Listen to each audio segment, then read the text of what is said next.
이제 출판 프로세스를 배울 건데 오늘 뭐 할 거냐면은 전반적인 출판에 대한 프로세스, 그 기획 어떻게 하는 거고, 마케팅 어떻게 하고, 제작 어떻게 하고, 그냥 맛을 볼 거예요. 뭐 3시간 동안 다 한다는 건 불가능한 거고, 대충 흐름은 알아야 될 거 아니에요, 그렇죠? 출판에서 어떻게 하면 할 것인가. 여러분 대충은 알아, 그렇죠?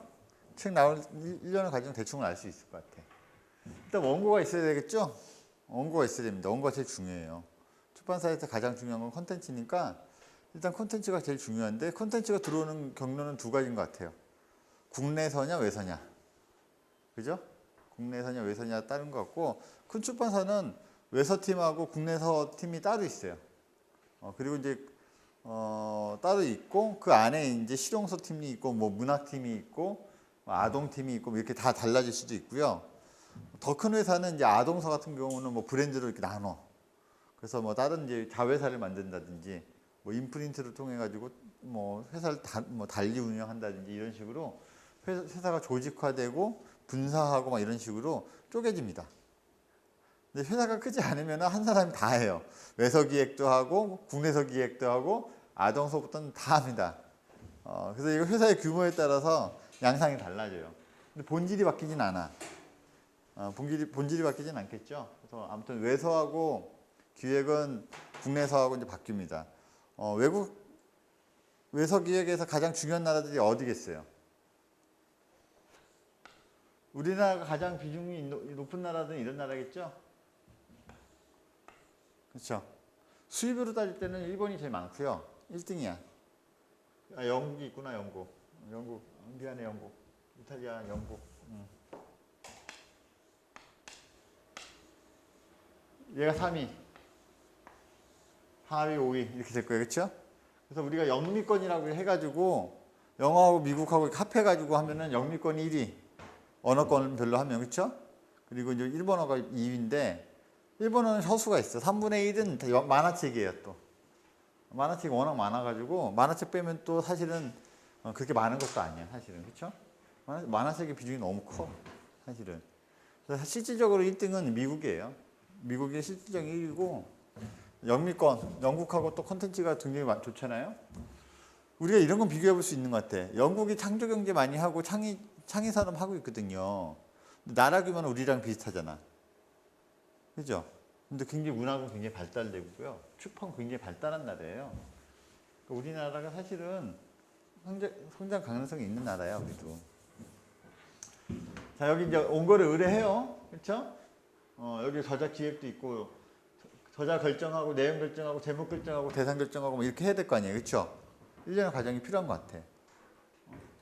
기획회의도 해야 되고, 편집회의도 해야 되고, 그렇죠? 원고 검토도 해야 되고. 여러분도 원고가 좋은 원고인지 안 좋은 원고인지는 어떻게 할 수 있어요? 어떻게 할 수 있을 것 같아요? 원고가 딱 들어왔어. 저자가 써가지고 원고가 딱 왔어. 아니면 번역을 했는데 번역이 딱 왔어.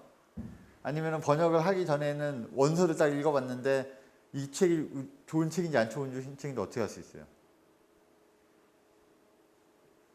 어떻게 할 수 있을 것 같아요? 우리가 사람을 만나, 만약에 데이트를 하려고 이제 미팅을 갔어. 좋은 남자인지 아닌지 딱 만나면 어떻게 알아요? 일단 외모도 보고, 그렇죠? 뭐 대화를 나눠보고 이렇게 하면 촉이 올 거 아니야, 그렇죠? 호감도도 오고, 그렇죠? 근데 개인에 따라 다르잖아요, 그렇죠? 그게 다를 거야, 그렇죠? 취향도 다를 거고. 책도 비슷한 것 같아. 일단 외모나 이런 것들, 재력이나 이런 거, 실력 이런 것들, 뭐 학벌이나 이런 거 다 따질 거 아니에요. 회사 규모도 있어, 다. 그렇죠? 이 회사가 어떤 출판사의 책인지 중요하잖아요. 이 저자의 이 브랜드, 유명한 사람인가 아닌가 중요하죠. 그 저자가 이제 뭐 어느 대학의 교수인지, 뭐 유명한 사람인지 아닌지, 우리 이런 거 중요할 거 아니에요, 그렇죠? 콘텐츠를 딱 봤어, 근데 꽝이야. 굉장히 좋아. 이거 어떻게 해요? 촉으로 알 수 있잖아요, 그렇죠? 이게 경험이잖아, 그렇죠? 경험이 그냥 생기는 건 아니잖아요, 그렇죠? 경험이 굉장히 중요합니다. 그래서 안목 이런 거 중요한 거예요. 안목이 그냥 쌓이진 않아, 그죠? 많은 원고를 봤을 때 금방 판단은 나거든요. 우리가 이제 원고를 딱 볼 때 우리 출판사에도 이제 이메일을 통해 가지고 원고가 많이 들어와요. 근데 그 원고를 보고서 이 원고를 책을 낼지 안 낼지는요, 오래 걸리지 않아. 한 10분, 20분만 이렇게 뭐 몇 훑어봐도요. 이 책을 할지 안 할지에 대한 감이 와요. 사실은. 오래 걸리지 않습니다. 막 며칠 걸리지 않아. 딱 받아보면 느낌이 와요. 요즘 트렌드에 맞는 책인지 아니면 지나간 책인지 딱 보면 알지 그걸 또 뭐 오래 봐야 하나? 응? 그런 감이 있어야 돼요. 촉이 좋아야 돼. 경험에서 우러내는 거고 실력이 그게 되게 중요한 과정입니다. 일련의 과정이고 원고가 있고 해야 돼요. 그렇죠? 원고 안 오면 아무 소용 없어. 출판사하고 싸움이 뭐예요? 데드라인. 데드라인 저자들이 안 맞춰줘. 그렇죠? 그래서 그거 관리하는 것도 실력입니다. 사실. 그래야 데드라인을 맞출 수 있잖아요. 그렇죠? 너무 원고가 늦게 들어와 버리면은 출간 일정이 있기 때문에 그만큼 원고를 다듬고 정지할 수 있는 시간이 촉박해지잖아요. 그렇죠? 퀄리티가 떨어져요. 완성도가 떨어지고. 출판사에서 항상 고민하는 게 뭐냐면은 책의 완성도를 높일 것인가 아니면 출간 시기를 늦춰가면서 완성도를 높일 것인가 아니면 좀 급하게 내더라도 출간 시기를 타이밍을 맞춰가지고 책을 팔 것인가 고민하거든. 어떤 책 관련된 거는 그 타이밍이 있을 거 아니에요. 예를 들면 요즘 뭐가 떠요? 드라마 중에서 사극 중에서 만약 정도전이 떠. 그렇죠? 지금 한창 하고 있잖아요. 책이 지금 나와야지 정도전 끝나고 나오면은 의미가 있나? 어떨 것 같아요? 기획자 입장에서, 사장 입장에서. 그렇지? 아니 지금 하고 있을 때 나와야 돼 책이 어찌되었건. 이거 대하 드라마 같은 경우는 몇 달에 걸쳐 하잖아요, 그렇죠? 그럼 몇 달 동안은 책이 계속 이슈가 될 수 있는 기간인 거 아니에요?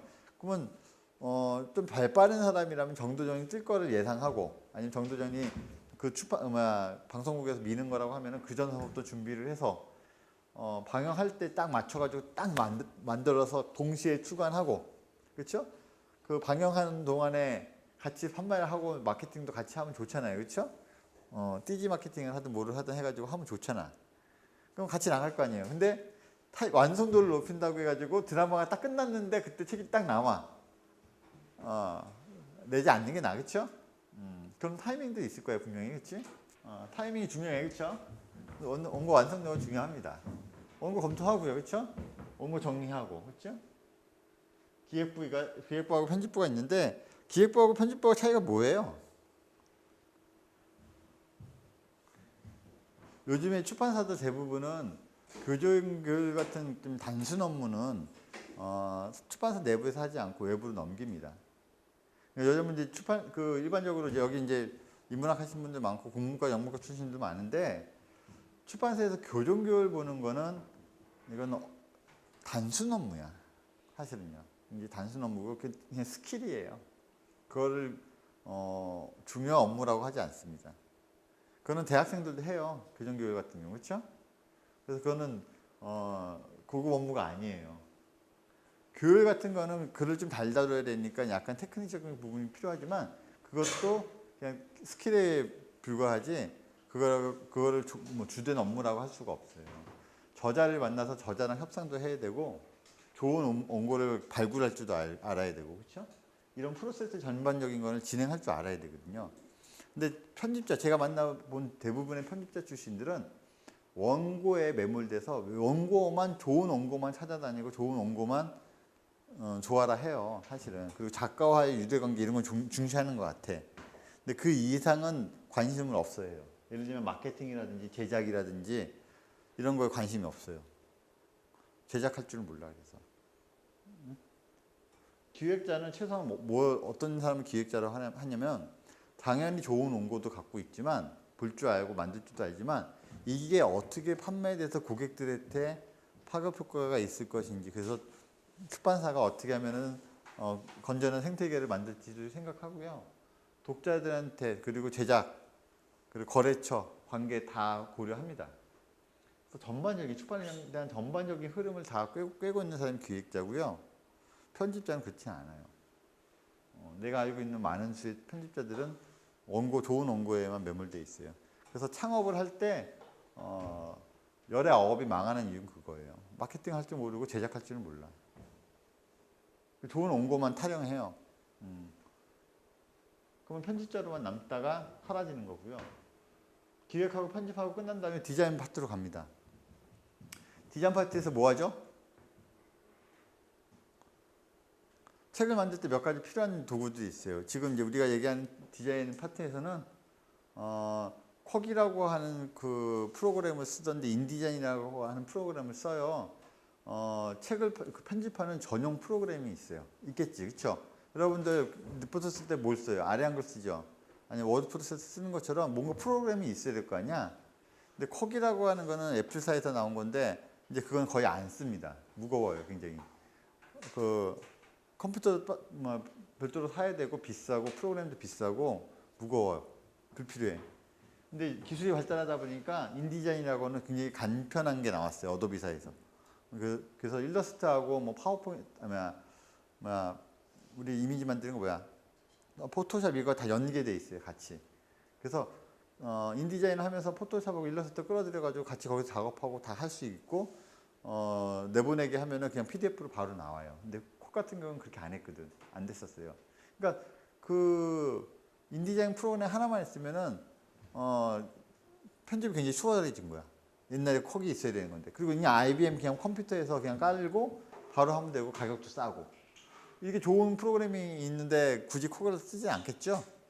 그래서 대세는 바뀌었어. 전부 다 지금 인디자인으로 지금 사용하고 있어요.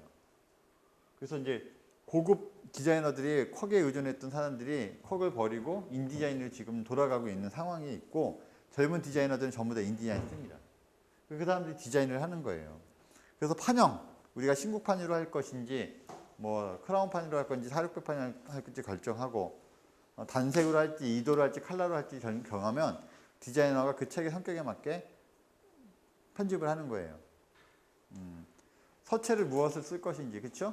또 제목 서체 무엇을 쓸 것인지, 본문 서체 무엇을 쓸지 이런 걸 의논하고요. 디자인, 샘플 디자인을 만들어요. 샘플 디자인을 만들어가지고 갖고 오면 편집자가 본문 서체하고 제목체, 그렇죠? 행간하고 이런 것들을 다 같이 의논해가지고 가독성 좋은지 안 좋은지 이런 걸 갖고서 의논한 다음에 오케이 하면 그걸로 처음부터 끝까지 쫙 편집을 하는 거예요. 그리고 이제 사진 넣고 일러스트 넣고 뭐 지도 같은 거 필요하면 지도 넣고, 그렇죠?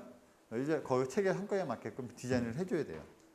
이 작업이 굉장히 오래 걸리고요, 비용도 많이 걸려. 책이 있잖아요, 그렇죠? 디자인 이렇게 우리 한단 말이에요, 그렇죠? 그래서 우리가 이렇게 예를 들면 우리가 일본 말로는 하시라고 그러고 이제 뭐 머리글이나 이런 것들이 위로 넣을지 아래로 넣을지, 그렇죠? 행간이나 이런 거 전부 다 결정할 거 아니에요, 그렇죠? 디자인 비용도 이제 발생해요, 그렇죠? 이 본문 장당 얼마를 할 것인지를 결정하거든.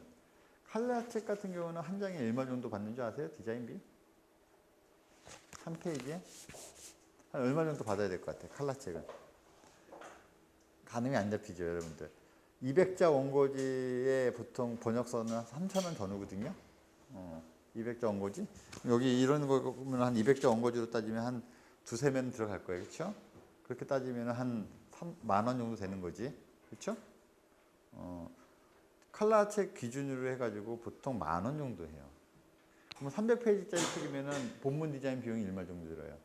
300만 원 들은 거죠? 표지가 얼마 정도 할 것 같아, 이런 표지가. 이런 표지는 이렇게 앞에만 하는 게 아니라 이게 책이 80면으로 이렇게 돼 있잖아요. 이렇게 찢어질까 봐 걱정인데 이렇게 디자인을 하는 거예요. 디자인은, 그렇지? 그래서 이게 접은 거 아니에요, 그렇지? 이렇게 접어서 이렇게 여러분들은 항상 이렇게 봤지만 표지는 항상 이렇게 펼쳐져 있어요. 펼쳐져 있는 걸 디자인을 하는 거야. 나중에 다음 시간에 제가 이거 다 갖고 올 거야. 짐이 오늘 안 갖고 왔는데 다음 시간에는 다 보여줄 거예요. 다 필름도 이거 다 갖고 올 거니까 그때 한번 보셔. 표지 디자인은 100만 원 정도 해요. 100만 원보다 낮아지거나 100만 원보다 올라가거나 평균이 100만 원이야. 그러면 칼라책 300페이지짜리 책 하나 만드는데 들어가는 디자인 비용은 얼마예요? 400만 원 정도 들어가는 거죠. 그렇죠? 그리고 이제 안에 일러스트 들어가고 그러면 일러스트 비용 따로 들어가겠죠? 지도나 이런 거 그리는 건 따로예요. 별도입니다. 디자인 비용이 생각보다 만만치 않아요. 그죠?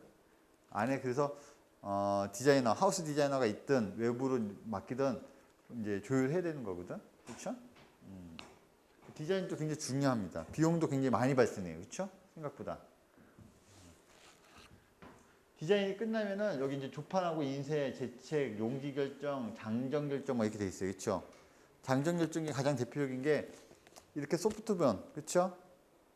무선으로 할 것인지 아니면 양장으로 할 것인지 이런 거 결정해야 될 거 아니에요. 그렇죠? 양장하는 거하고 무선으로 하는 거하고 디자인 양식이 달라집니다. 용지, 종이죠, 종이. 여러분들 표지 용인지 본문 용기가 다 달라요. 가격이 천차만별입니다. 어떤 종이를 쓰느냐에 따라서 가격이 완전히 달라져요. 여러분들이 그냥 만져보고서 느낌 좋네 막 이렇게 하지만 느낌이 좋은데 싼 종이가 있고요. 구려 이런데 되게 비싼 종이가 있어요. 재생지인데도 불구하고 비싼 종이도 있고. 종이가 굉장히 가격이 천차만별이라서 출판사에는 이게 리스트가 있어요. 종이 리스트가. 종이 리스트가 있어서 가격별로 다 있어서 종이에 대해서도 잘 알아야 돼. 이게 이제 제작이에요. 편집자들이 이걸 잘 몰라. 종이에 대해서 관심이 없어요. 디자이너들이 보통 종이를 골라요. 디자이너들은 자기가 디자인을 했던 그 디자인이 어떤 종이에서 잘 구현이 될지에 대해서 알아야겠죠. 어떤 종이는 색감은 좋은데 번들번들해가지고 가독성은 떨어지는 게 있고요. 여러분들 미색하고 백색 있는 건 아시죠? 용지가. 우리 보통 A4 용지는 백색이잖아요. 그렇죠? 얘는 미색이죠. 책은 거의 미색이 많아요. 백색 쓰지 않습니다. 눈의 피로도를 떨어뜨리게 하려고 보고서나 이런 것들은 백색 쓰지만 오래 책을 읽으려면 미색을 써야 돼요. 그죠? 백색 쓰지 않습니다. 잘. 하는 거예요. 그러니까 용기 하나하나 결정하는 것도 책의 성격에 따라 다르겠죠. 아동용이 보는 책하고 또 틀릴 거고요. 아동이 보는 책도 종이도 두꺼워. 그렇죠? 그 종이는 어떤 좋은 종이냐 이것도 중요하지만 무게로 가격을 따지기 때문에 굉장히 중요합니다. 80g 쓰냐, 100g 쓰냐, 120g 쓰냐에 따라서 달라져, 양상이. 아니, 누구든 A급 디자이너 써가지고 좋은 책 만들고 싶어. 그렇죠? 좋은 디자인 나오고 하고 싶단 말이지. 돈질하면 누가 못해. 그렇죠? 그렇게 해서 좋은 책 만드는 건 누구나 할 수 있는 거예요. 적정한 비용을 갖고서 좋은 책을 만드는 게 힘든 거지. 그렇죠? 우리는 그런 걸 하려고 하는 거지. 뭐 큰 회사에 있으면서 큰 회사에 있으면서 나쁜 게 뭐냐면은 시스템이랑 돈이 많으니까 막 돈질을 해요. 그래서 큰 회사에 있다가 나와가지고 창업하면 되게 힘들어해요. 자기 돈 아닐 때 회사 돈으로는 막 질렀는데 자기 돈이 질리니까 못 질러. 또 질르면 또 금방 또 돈이 탄탄하게 떨어지니까 또 쉽게 또 위기가 오고 그런 게 있습니다. 디자인이 끝나면 레이아웃이 다 끝난 거예요, 그렇죠? 그러면 이제 그림 원고, 표 원고 이런 거 다 전부 다 이제 해야 될 거 아니야. 부속물들이 많아요, 책에는, 그렇죠? 여러분들 그냥 편하게 봤던 거지만 부속물들이 되게 많습니다. 그리고 이제 조판, 교정, 가격 결정하고 색분해하고 출력하고, 그렇죠? 일련의 과정이 다 있어요. 이게 제작입니다. 이게. 재판 인쇄 들어가고 책 나와가지고 그 책이 이제 창고로 들어갑니다. 물류센터로 들어가겠죠? 책만 모아놓은 창고가 있어요. 그럼 창고에 있으면 교보문고에서 만약에 주문이 들어와. 시스템이 어떻게 되어 있냐면요. 물류 창고가 있어. 출판사가 있습니다.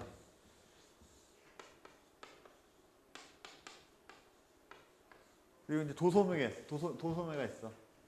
도매가 있고 소매가 있을 거 아니에요?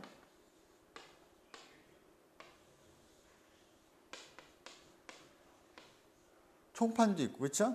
교보문고 일고 동네에 있는 서점 이런 거 얘기하는 거예요, 그렇죠? 큰 서점도 있고 인터넷 서점 알라딘 있겠죠?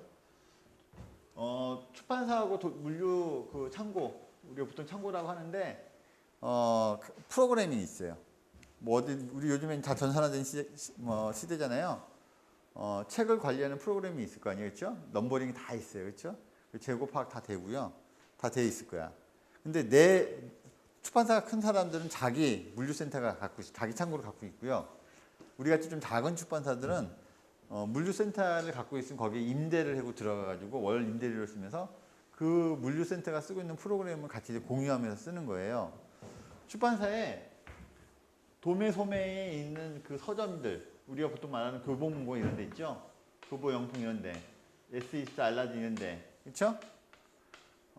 그리고 이제 총판 같은 데, 송인 같은 이제 총판 같은 데가 책 주문이 들어올 거 아니에요. 여러분이 이제 독자들이 이제 책을 주문할 거 아니에요, 그렇죠?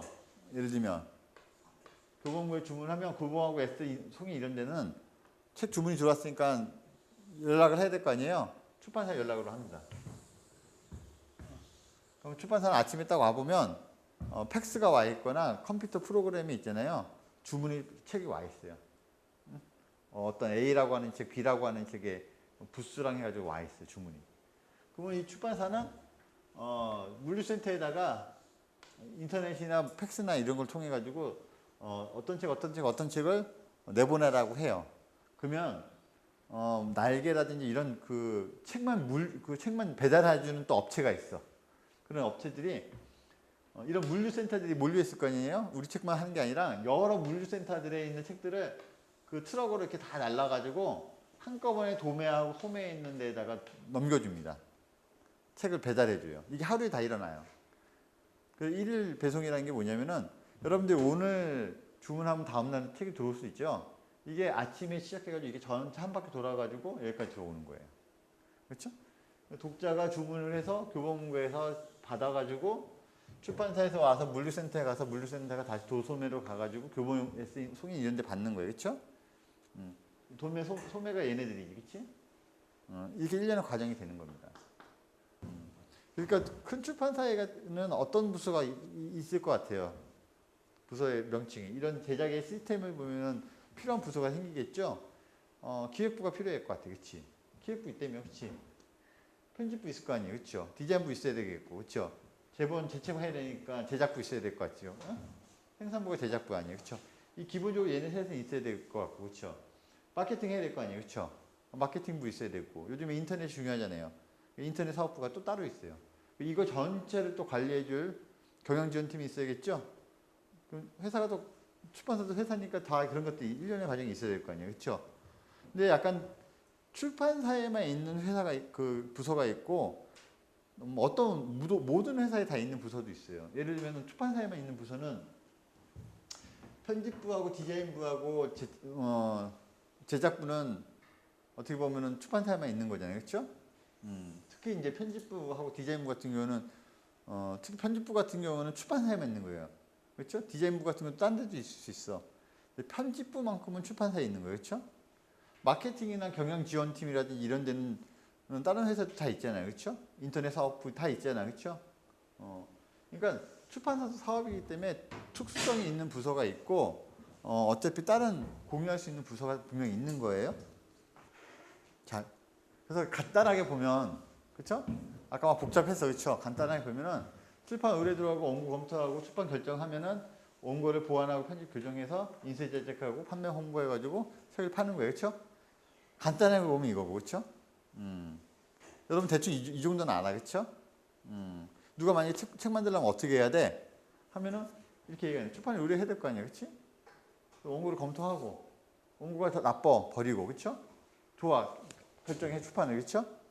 그러면 그 책이 이제 그 다음에 이제 편집력인데 원고를 보완하고 편집하고 교정하는 능력이 굉장히 중요해요. 출판사에서. 이게 출판사의 능력과 퀄리티를 가늠하는 거야. 여기에서 가늠이 돼요. 좋은 출판사가 나쁜 출판사는 여기서 결정이 되는 거예요. 그렇죠?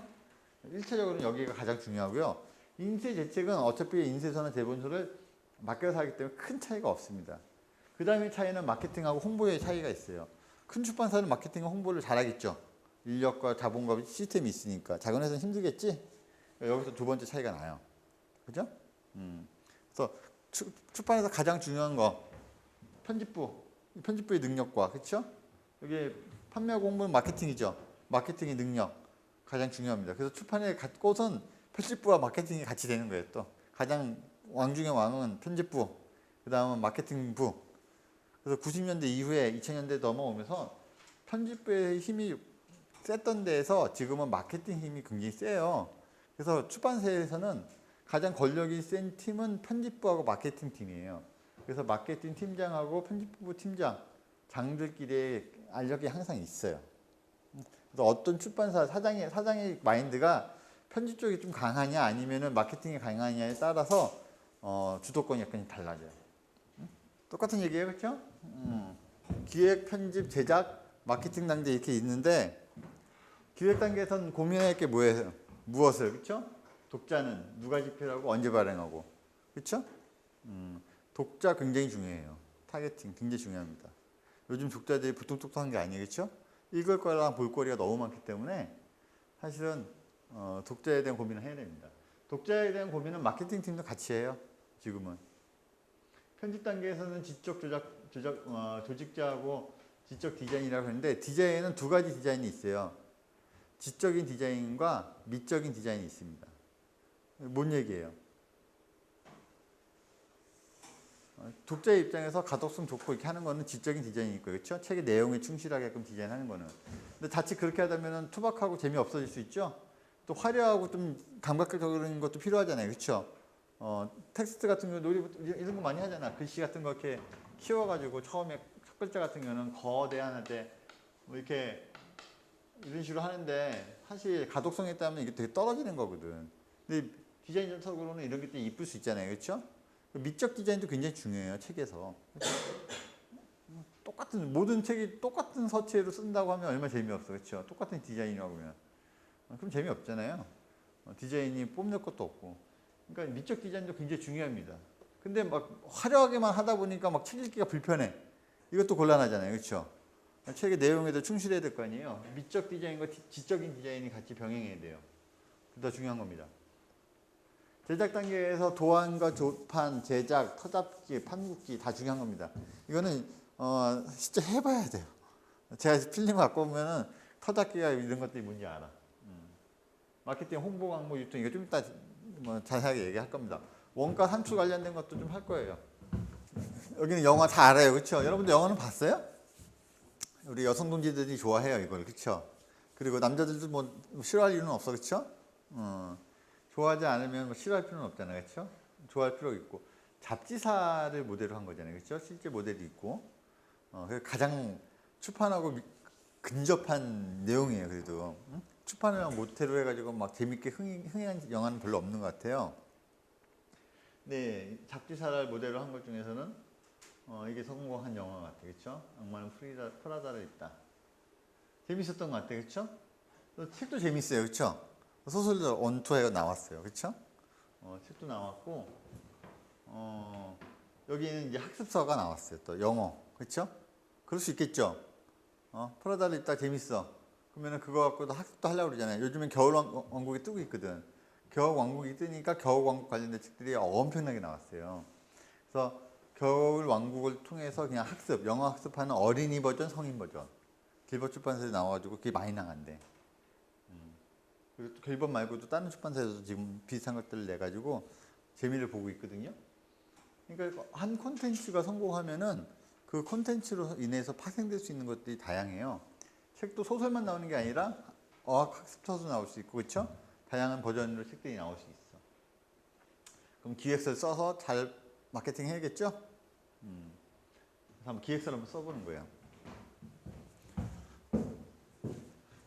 기획서는 두 가지 버전이 있어요. 하나는 우리가 원고가 진행이 되기 위해서는 우리가 이런 기획자가 이런 책을 한번 해보고 싶습니다 해가지고 출판 기획서를 내요. 그렇죠? 그래서 OK를 받으면 마케팅 기획서가 필요한 거예요. 그렇죠?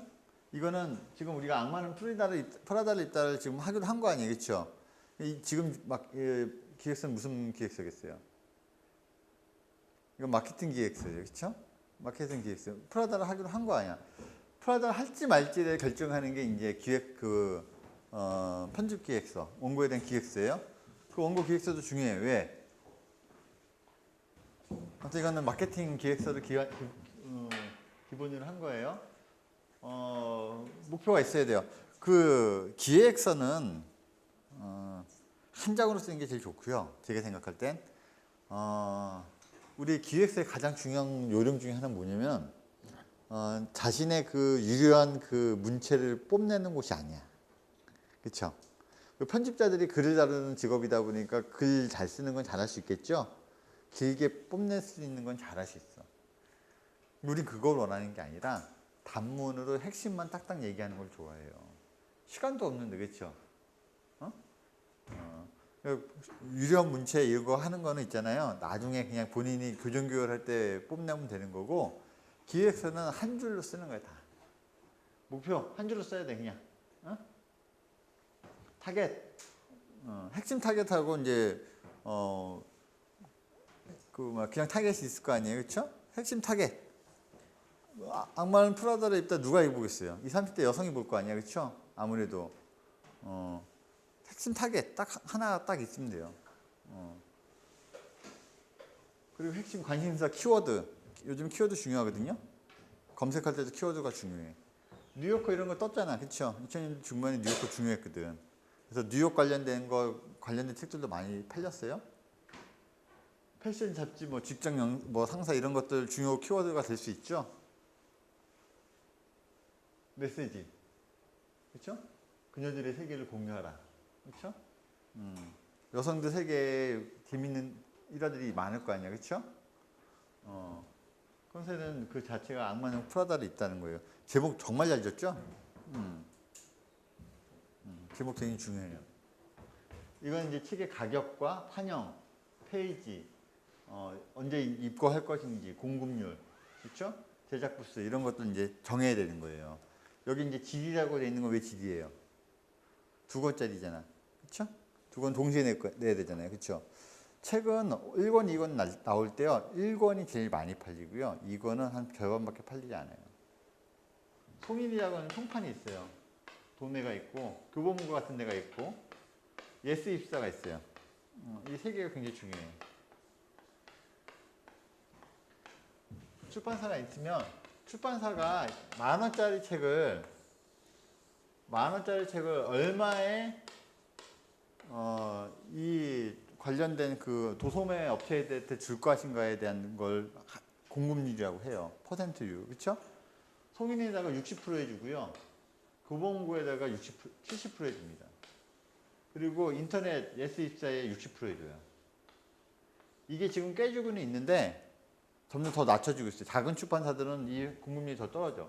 출판사가 60을 먹는 거고요. 송인이 이제 40, 30 이렇게 먹는 거예요. 예를 들면 송인 같은 데가 총판이기 때문에 송인이 동네 서점들한테 또 이렇게 주는 거예요. 그렇죠? 그러면 동네 서점한테 80%에 또 줘요. 그러니까 20만 먹어. 여기 또 도매가 20을 먹는 이런 구조예요. 응? 60% 갖고 왔으니까 송인이 40을 먹어야 될 거 아니에요. 그렇죠? 40 먹어가지고 여기 또 20을 나눠서 여기다 준다는 얘기지. 그러니까 얘네 같은 경우는 10,000원에 갖고 오면 얘네는 10,000원에 팔 거 아니에요. 근데 80%니까 2,000원만 남는 거야. 동네 서점은 2,000원만 남아요.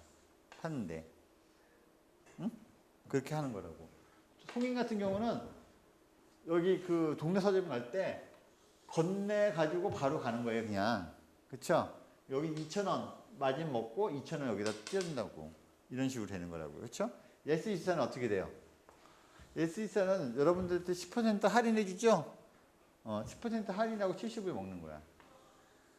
교보문고는 30을 먹는 건데 얘는 할인해 주지 않아. 그쵸? 근데 쿠폰이나 뭐 이런 걸 줘가지고 할인을 하지. 그쵸? 그래서 과도하게 지금 경쟁을 하는 건데 동네 서점하고 얘네하고 경쟁이 안 되는 이유가 뭐예요? 얘네는 20% 2,000원밖에 남길 수가 없으니까 할인해 줄 수도 없죠. 만약에 1,000원만 받고 1,000원을 할인해 줘 버리면 남는 게 없을 거 아니에요. 1,000원 갖고 운영하기 힘들 거 아니에요. 예를 들면 얘네는 3,000원, 4,000원 갖고서 3,000원, 4,000원씩 있으니까 거기에서 뭐 10%든 5%든 뭐 쿠폰을 주고 뭐든 주고 하고 할 수 있지만, 그렇죠? 얘는 또 힘도 세니까 출판사에 또 뭐 경품도 해라 뭐도 해라 막 그러면서 출판사에 강요해요. 이마트하고 똑같아. 이마트가 군림하면서 제조사들을 막 횡포를 부리잖아요. 그렇죠? 그런 얘기 많이 들어봤죠? 백화점이 막 횡포를 부리잖아. 그렇죠? 입점하는 거에 대해서 막 할인율 같은 거 이런 거 횡포를 부리잖아. 그렇죠? 얘네는 안 그럴까? 똑같아요. 그렇죠? 권력기관이 돼버렸어. 그래서 주종이 바뀌었어요. 분명히 우리가 갑이거든? 갑이 아니야. 이런 것들을 공급률이라고 합니다. 그래서 공급률은 출판사마다 달라요. 그래서 기본적으로 아까 얘기했던 것은 교보문고는 70에 들어가고 예스입사는 60에 들어가기 때문에 어디 갔냐? 그 공급률을 얘기하는 겁니다. 그러니까 우리는 비즈니스를 하는 거니까, 그렇죠? 그래서 이제 악마는 프리다를 읽다가 강점과 약점과 뭐 이런 게 있을 거 아니에요, 그렇죠? 강점과 약점은 내부적인 요인을 얘기하는 거고요. 기회와 위협은 마케팅에서 외부적인 요인을 얘기하는 거예요, 그렇죠? 내부적인 외부적인 요인 중요하니까. 타깃이 확실하고 그렇죠. 컨셉이 확실한 컨셉이죠. 이건 타겟도 정확해. 20대 뭐 여성 그렇죠? 원작이 갖고 있는 제목에 대한 호소력. 워낙 유명한 콘텐츠잖아요. 악마는 프라다로 있다가 들어올 때 어떤 경쟁이 일어나냐면요. 얘는 확실한 콘텐츠이기 때문에 빅 타이틀이에요. 빅 타이틀은 뭐냐면은 굴지가 큰 콘텐츠야. 해리포터 굴지가 크잖아요. 누가 봐도 한국에 오면 성공할 수 있는 책이잖아요. 그럼 큰 출판사들이 붙는다는 얘기예요. 이거 갖고 오기 위해서 경쟁이 심해. 최소한 이거는 10,000부 사이즈야, 막 50,000부 사이즈야, 100,000부 사이즈 이런 게 나오거든요. 그럼 거기에 맞게끔 마케팅을 해요. 사이즈에 맞게끔. 초판에 10,000부 찍거든요. 요즘에 10,000부 안 팔려 소설이. 공정이 책을 내잖아요. 공정 같은 사람도 50,000부 팔릴까 말까 이렇게 얘기해요. 막 100,000부도 팔고 막 몇십만 부씩 팔잖아요. 근데 잘 안 나오면 50,000부밖에 못 판다는 얘기예요. 요즘에 이름 있는 작가들도 50,000부 팔기 힘들어요. 신경수 공정 정도 돼야 돼. 그래야 10만 부 넘고 20만 부 넘고 이렇게 하는 거지. 대부분의 작가들이 5만 부 못 넘는다는 얘기예요. 5만 부가 뭐야? 5천 부도 못 넘어. 쉽지 않아. 문학이. 근데 얘 같은 경우는 초판을 그냥 10,000부 정도는 찍어버려요. 10,000부 충분히 팔고도 남거든. 그 당시에도. 빅타이틀이라는 얘기지. 약점은 뭐예요?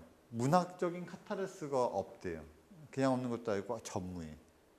그냥 우리 장르 소설 읽는 거하고 똑같잖아요. 그렇죠? 재미는 더럽게 있는데 카타르스는 그런 걸 얘기하는 게 아니죠. 이 책을 읽고서 막 심한 감동을 막 받아야 돼. 그런 거 받겠어요?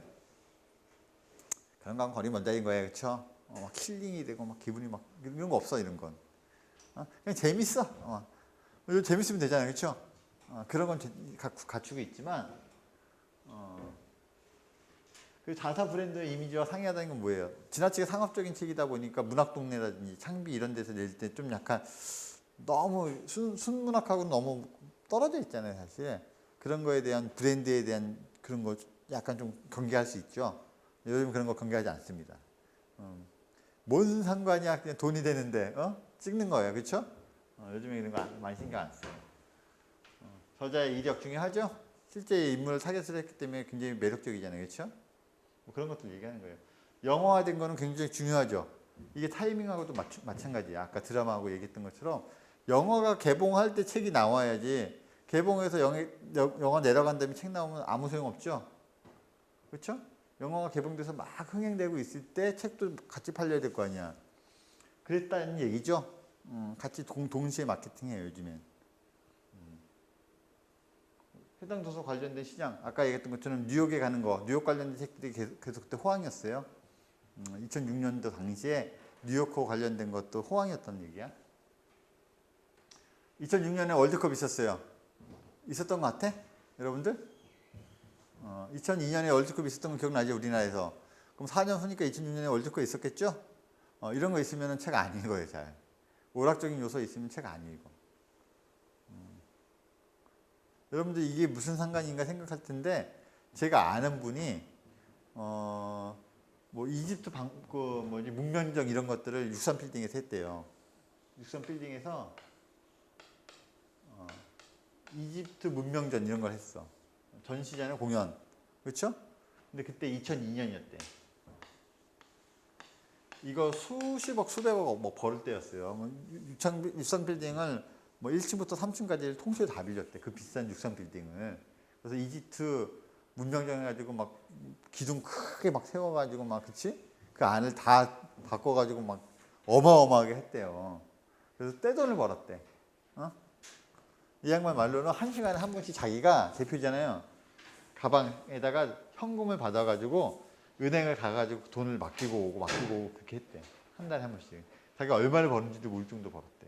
이거 할 때. 근데 5월 달에 월드컵을 하는데 월드컵 열풍이 있을 거 아니에요. 우리나라 처음 하는 월드컵이니까 비싼 돈을 들고 유럽에 그 전문지 이런 거 예측하는 전문가 집단들이 있거든요. 우리나라가 16강까지 갈까? 8강까지 갈까 하니까 거기서 16강까지 가면 성공이고 8강까지 가면 기적이기 때문에 상관없어 이렇게 얘기했대요. 이거 뭘 예측한 거예요? 2002년 월드컵에 갈 사람들, 그러니까 자기 문명전에 와야 되는데 월드컵이라고 하는 게 있으면은 문명전 같은 데 안 갈 거 아니에요. TV 보고 막 길거리 응원하느냐고, 그렇죠? 책도 안 봐. 문명전도 안 보니까. 근데 얘네는 예측이 가능해야 되잖아요. 그렇죠? 월드컵이 만약에 우리나라가 떨어지면 그때부터는 열기가 확 식잖아요. 사실. 그러면 문명전 올 수 있잖아. 토요일날 일요일날. 그렇죠? 근데 만약에 우리 4강까지 간 건 지금 알지만 그때 몰랐잖아요. 근데 우리가 분위기상은 16강까지 갈 것 같은 거야. 근데 우리 그때 16강까지 가면 기적이라고 그랬거든. 8강까지 가는 건 있을 수 없는 일이었고 4강까지 간 건 뭐 생각도 해본 적이 없고 아예. 근데 어떻게 됐어요? 예측을 다 깨고 4강까지 가니까 한 달 내내 월드컵이었어 그냥. 한 달 내내 얘는 죽친 거지. 그렇죠? 책도 그랬을 거 아니야. 그렇죠? 5월달 내내 그냥 죽친 거예요. 이때 비도 엄청나게 왔대 또. 그래서 여기 망했어. 5월달에는 월드컵 때문에 망하고 6월달에는 우기잖아 우리나라. 비 와서 망하고. 그래서 두 달을 공치니까 감당이 안 돼서 망했다고 그러더라고. 그러니까 날씨가 사업을 망하게 한다는 얘기도 처음 들었지만 월드컵이나 이런 것들 또 2년마다 한 번씩 또 월드컵 오고 올림픽 오고 월드컵 오고 올림픽 오고 그러잖아요. 근데 늘 오는 거 우리가 아니까 출판계에서는 대책을 세워야겠죠. 어쩌다 한 번 오는 게 아니야. 늘 오는 거예요. 그렇죠? 늘 올림픽 가고 늘 뭐 이런 건 있는 거야. 그렇죠? 이런 게 이제 크게 위협이라고 할 수는 없는데 그 경기를 잘하면 잘할수록 위협은 돼요. 아무래도 책을 안 보니까. 전통적인 방법에 의해서 수학 분석을 해보면 이렇게 되는 거고요.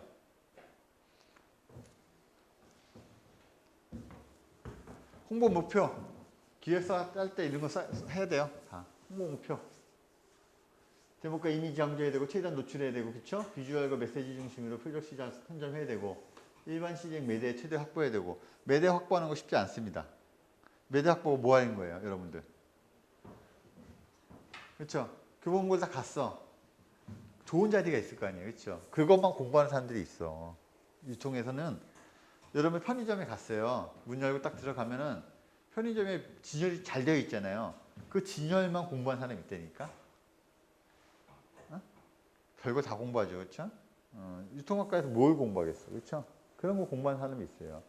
소비자들이 들어와서 어디를 잘 보고 아래 안 보잖아요, 그렇죠? 아래 안 팔리는 거 까는 거고 눈높이에 있는 데를 잘 볼 거예요, 그렇죠? 입구에 있는데 계산하는데 입구 앞에 있는데 이런 데가 중요하잖아요, 그렇죠? 그럼 책은 예외인가? 똑같을 거 아니에요, 그렇죠? 교보도 마찬가지로 교보문고를 효율적으로 왜냐 공간은 일정한데 그렇죠? 20평이면 20평, 100평이면 100평 일정한 공간에 매대를 효율적으로 놔야 아무래도 판매가 좀 증진될 수 있을 거 아니에요, 그렇죠? 매대가 되게 중요해요. 그러면 출판사 입장에서는 또 어떻게 돼? 그러면 효과적인 곳에다가 매대를 진열해야겠죠? 이게 마케팅하는 사람의 능력이야. 책이 누워져 있는 거하고 꽂혀져 있는 거하고 하늘과 땅 차이인 거예요. 책은 눕혀져 있는 거야. 꽂혀져 있는 건 팔리지 않는 책이에요. 여러분들 꽂혀져 있는 책을 가져갈 때는 뭐예요? 그 책을 꼭 사야 할 책만 그렇게 하는 거잖아요. 그렇죠? 근데 만약에 그렇지 않을 경우에 여러분이 서점에 갔는데 충동 구매도 많이 하잖아. 333 법칙이 있다니까. 딱 갔는데 3초 만에 결정을 해요. 이 책을 내가 집을 것인지 말 것인지는. 그렇지 오래 걸리지도 않아. 딱 3초만 결정해요. 표지가 일단 멋있어야 되고요. 제목이 나한테 관심이 있어야 돼. 그렇죠? 이거 괜찮은 제목, 이거 내가 관심 있는 분야인데 책도 이뻐? 그러면 손이 가는 거예요. 책이 구리면 일단 좀 안 가. 디자인도 되게 중요해요. 들었는데 목차가 좀 괜찮아. 내가 생각했던 목차야. 그거 보는데 한 30초 걸리고요. 본문 뚜루룩 보는데 한 3분 걸린다고. 333 버튼 그거예요. 3초 동안 표지 보고서 선택하고, 그렇죠? 30초 동안 목차 보면서 이 책에 내가 관심 있는지 없는지를 선정하고 3분 동안의 내용을 보면서 이 책의 호감도가 높아져가지고 맨 뒤에 페이지에 가격을 보고서 비싸면은 내려놓고 착해 가격이 그러면 구매로 이어지는 거예요, 그렇죠? 그렇게 되겠죠. 가격이 착한 걸 알았다고 하면 또 내려놓는 경우도 많지. 그리고 집에 와서 인터넷으로 그 쿠폰이나 이거 뭐 점수가 이렇게 누적되니까 그냥 인터넷으로 구매 많이 하죠. 그렇게 하는 뭐 나름 알뜰하고 현명한 독자들도 많으니까. 매대를 최대한 확보해야 되는 거예요, 그렇죠? 마케팅하는 사람들이 가장 중요한 거고요.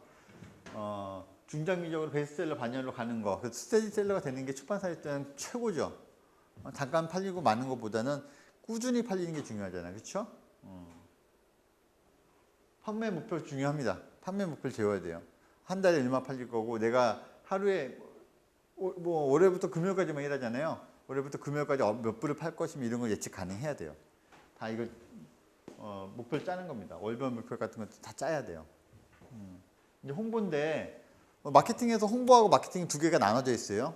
홍보하고 마케팅의 가장 큰 개념은 뭐냐면 홍보는 비용이 발생하지 않는 거야. 마케팅은 비용을 발생하는 거고요. 이렇게 생각하시면 돼. 홍보는 뭐 적은 비용이 발생하더라도 적은 비용으로 그냥 홍보하는 거예요. 말 그대로. 그렇죠? SNS 같은 거 하는 거 비용 안 들잖아요. 그렇죠? 예를 들면 내가 블로그 올리고 뭐 이런 거 안 들고, 언론사에 홍보하는 거 돈 안 들어요. 언론사에다가 광고하는 건 돈이 들잖아요. 그건 마케팅에서 광고하고 홍보가 나눠지는 거예요. 지면을 통해서 광고를 내가 얼마 주고 하겠다. 5단 광고를 하겠다. 전면 광고 하겠다는 비용이 발생하기 때문에 그건 광고고요.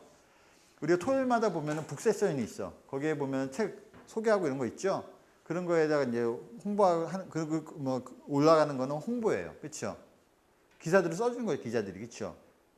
책 보내주고 보도자료 보내주면 좋은 책이다 판단하면 실어주잖아요. 그렇죠? 그건 홍보인 거야. 같은 신문에 실리더라도 5단 광고에 실리는 거는 광고고 서평에 실리는 거는 홍보인 거예요. 그렇죠? 이렇게 나눠져 있습니다. 홍보는 열심히 해야 돼. 그렇죠? 서점 같은 데다가 매대 같은 거 깔고 해야 될 거 아니에요. 그렇죠? 아까 노출이 잘 돼야 된다 그랬잖아요. 근데 이런 건 있어.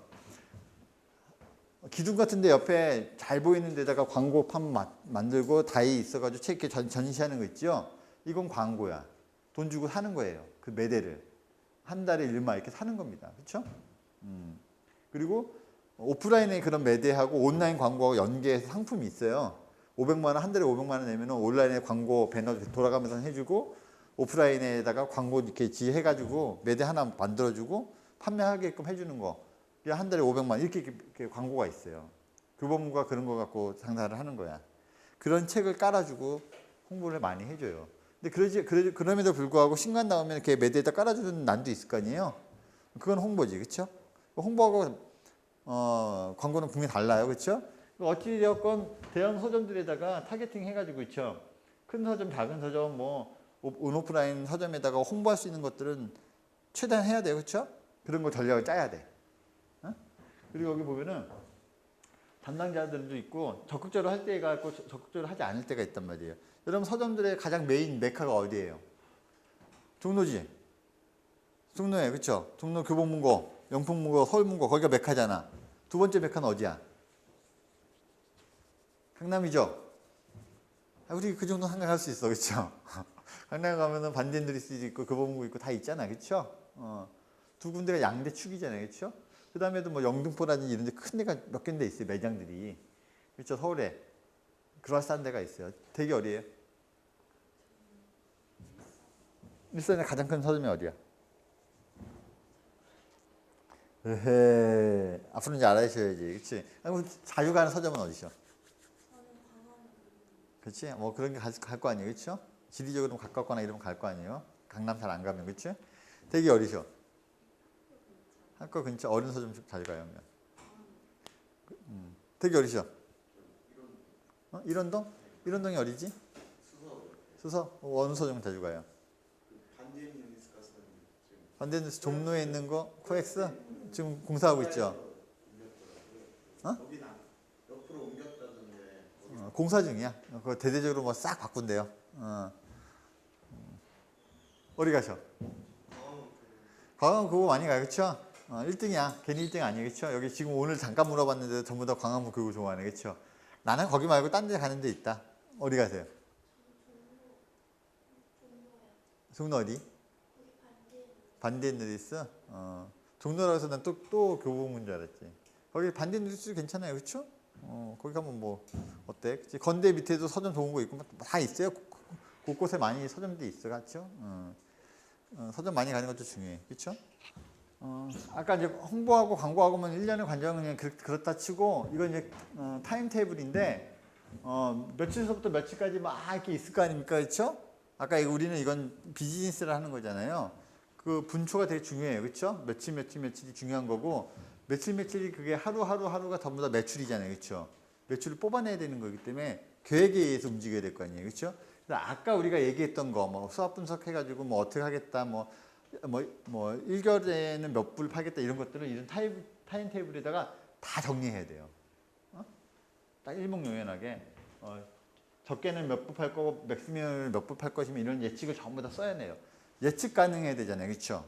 본인이 예측 가능한 페이퍼를 만들어야 돼요. 그래서 그게 안 됐을 때 목표치를 초과했을 때하고 초과되지 않았을 때 이거에 따라서 빨리빨리 수정을 해야 된단 말이에요. 그렇죠? 그러려면 페이퍼 근거가 있어야 될 거 아니에요. 그렇죠? 이 페이퍼를 나 혼자 갖고 있으면 안 되고요. 편집자하고 마케팅 부서만 갖고 있는 것도 아니고 편집자랑 같이 공유해야 돼. 그래서 편집자도 이 책이 왜 잘 팔리고 안 팔리고 이런 거에 대해서 같이 공유하고 있어야 됩니다. 자꾸만 편집자가 남의 다리만 긁을 때가 있어. 그리고 자꾸만 우수한 콘텐츠인데 왜 못 파니 이렇게 얘기하는 거는 시대에 뒤떨어지는 얘기예요. 자기가 자기 기준에서만 좋은 거지 독자들이 외면했잖아. 그렇죠? 이렇게 마케팅하는 친구들이 열심히 타임테이블 만들어가지고 열심히 뛰고 있는데도 안 팔리면은 콘텐츠에 문제가 있는 거예요. 그렇지? 이렇게 안 뛰었는데도 불구하고 안 뛰어서 문제가 됐다면야 마케팅에 문제가 있다 치지만 이렇게 열심히 뛰었어. 그렇죠? 여기 보면 뭐 강남 지역에 가지고 뭐 어떻게 하고 베스트셀러 10위 진입하기 위해서 막 애쓰고 베스트셀러 상영 어떻게 하기 위해서 막 애쓰잖아요. 그렇죠?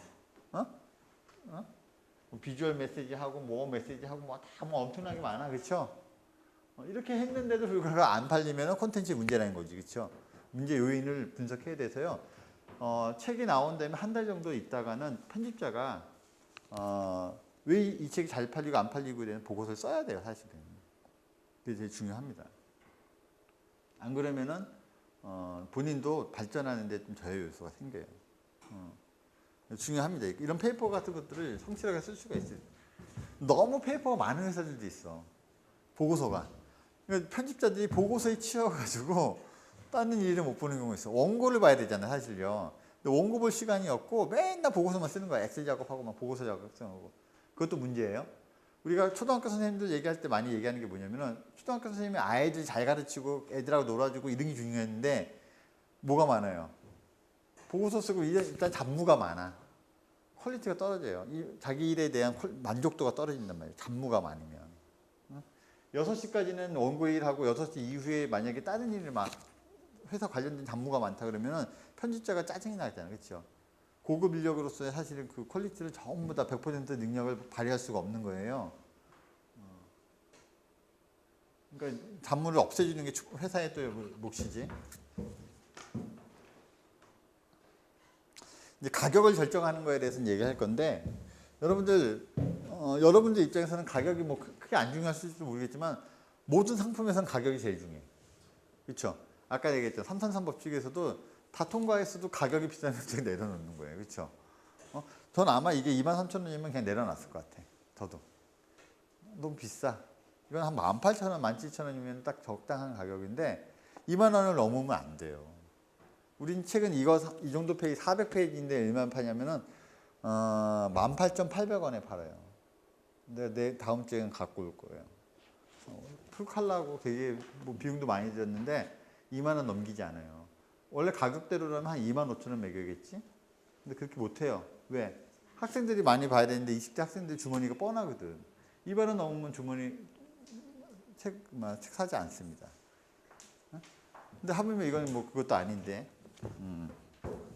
이 책을 우리가 비판하려고 하는 건 아니야. 그렇죠? 우리가 이 책을 비판하려는 거 아니에요. 가격과 가격의 특징이 이렇게 있는데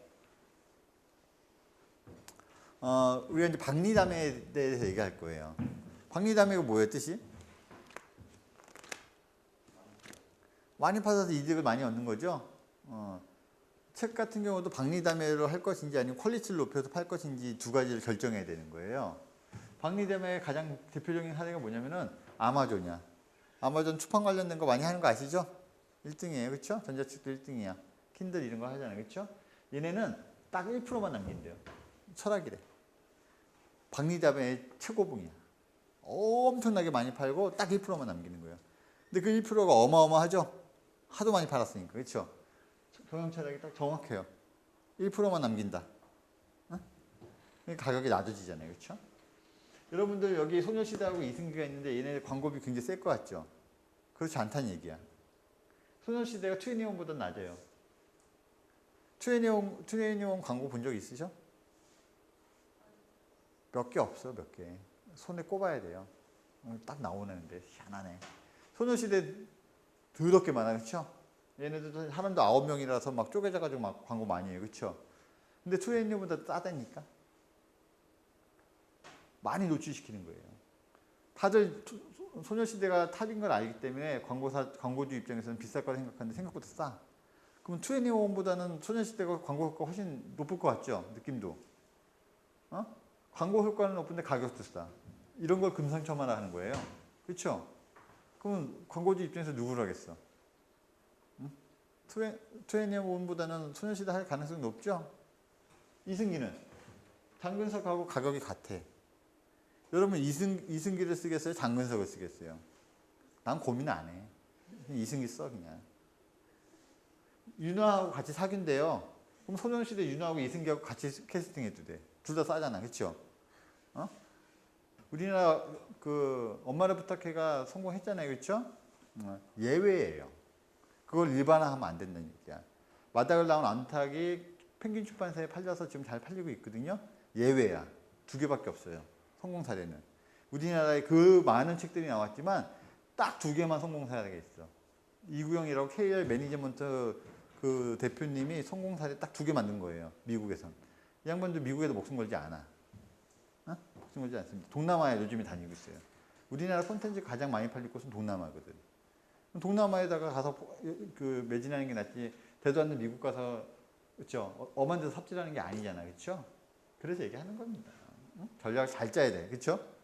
그게 한류가 아니란 얘기야.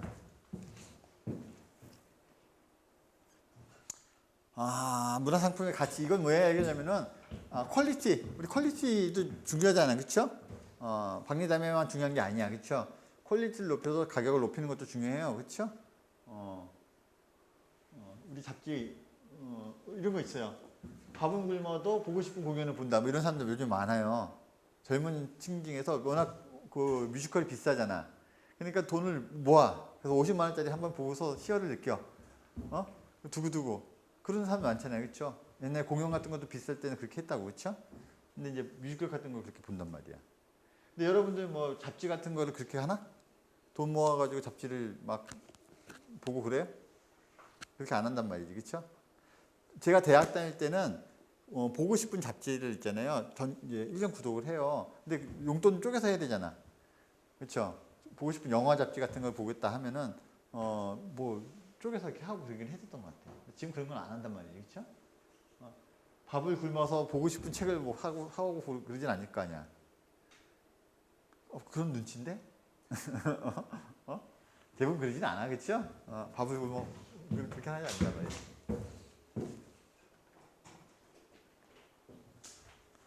그래서 이제 출판 쪽에서는 가격을 정하는 그 가장 대표적인 이제 방식이 2가지가 있는데, 코스트 플러스 방식하고 마켓 플라이스 방식이 있어요. 코스트 플러스 방식은 뭐냐면은 페이지당 단가야.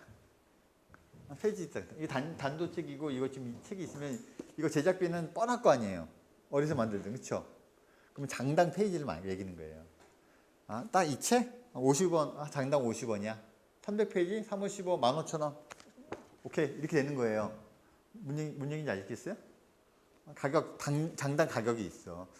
이 정도 책이면은 뭐 신국판이고 하니까 장당 한 6,000원 매겨야 될 것 같은데, 60원은 매겨야 될 것 같은데, 6, 3, 18, 18,000원. 300페이지라면. 200페이지, 6, 22, 12,000원. 딱 가격이 나온단 말이지, 그렇죠? 그리고 또 일괄돼야 될 거 아니에요, 그렇죠? 또 이런 책들, 그러니까 교재 같은 경우, 그리고 많이 안 찍는 뭐 대량 구매 같은 거 하는 경우가 아닌 책들은요, 코스트 플러스 방식으로 하는 게 맞아요, 사실. 이런 책들 같은 경우는 만약에 1000권 찍는다. 1000권 찍었을 때는 페이지당 단가 얼마, 해가지고 곱하기 얼마 해가지고 가격이 딱 나오잖아요. 그런 식으로 매기는 거죠, 사실은. 제작 단가가 정확히 나오니까. 저자한테 인쇄주 퍼센트, 뭐 아까 공급률, 서점에서 주는 공급률, 제작 단가, 제작비는 있잖아요. 정가의 40%를 넘기지 않습니다. 아무리 제작 단가를 40%를 넘기면 안 돼요. 가격 대비. 만약에 10,000원짜리 책을 만들었다면 제작비는 4,000원을 넘기면 안 되는 거예요. 그 중세 찍었을 때는 한 20% 넘기지 않고 보통. 그런 나름대로 계산이 있어야 되거든요. 응? 아무튼 코스트 플러스 방식은 그런 것들을 너프하게 얘기하면 그렇게 되는 거고요. 마켓 프라이스 방식은 뭐겠어? 시장의 규모를 보고서 가격을 정해. 예? 아까 제가 그랬잖아요. 칼라책이고 이거보다 훨씬 더 비싸게 제작비를 많이 들었는데 이거는 많이 팔 거야. 몇만 권 팔 거야. 몇천 권을 팔 생각이야. 그러면 가격을 낮춰요. 아동서가 대표적인데 칼라책이고 양장본이고 막 그런데 10,000원 넘기지 않아. 걔네는 막 10,000권, 20,000권씩 많이 팔기 때문에 많이 찍기 때문에 가격을 낮출 수 있어요. 대량으로 찍었기 때문에 한 번에 책을 많이 찍었기 때문에 코스트를 낮출 수 있거든요. 그러니까 얘네는 박리담회 같이 많이 팔고 이윤을 남기겠다는 얘기죠. 코스트 플러스 방식은 뭐야? 퀄리티를 높여가지고 가격을 한데 균일 가격으로 해가지고 만든다는 거. 시리즈 같은 경우도 마찬가지로 다 그렇게 해야겠죠. 코스트 플러스 방식과 마켓 플러스 방식이 딱 나눠져 있는 겁니다. 시장을 볼 것인가 아니면 제작비를 볼 것인가 딱 나눠져 있는 거예요. 그렇죠? 시장을 보면 가격은 낮춰질 수 있다는 얘기지. 그렇죠?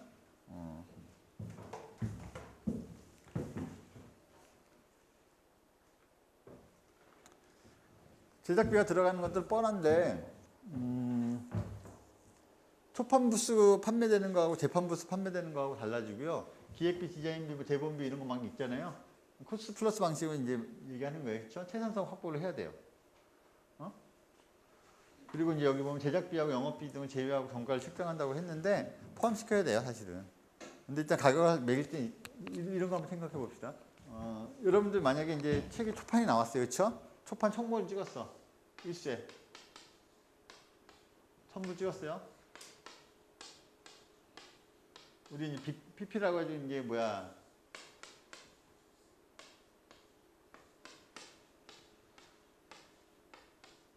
있는데 1세 찍었을 때하고 2세 찍었을 때하고 제작비가 달라요. 자, 여러분들 기획비가 처음에 있잖아요. 그렇죠? 그리고 이제 뭐 디자인 비용이나 이런 게 발생하잖아요. 그렇죠?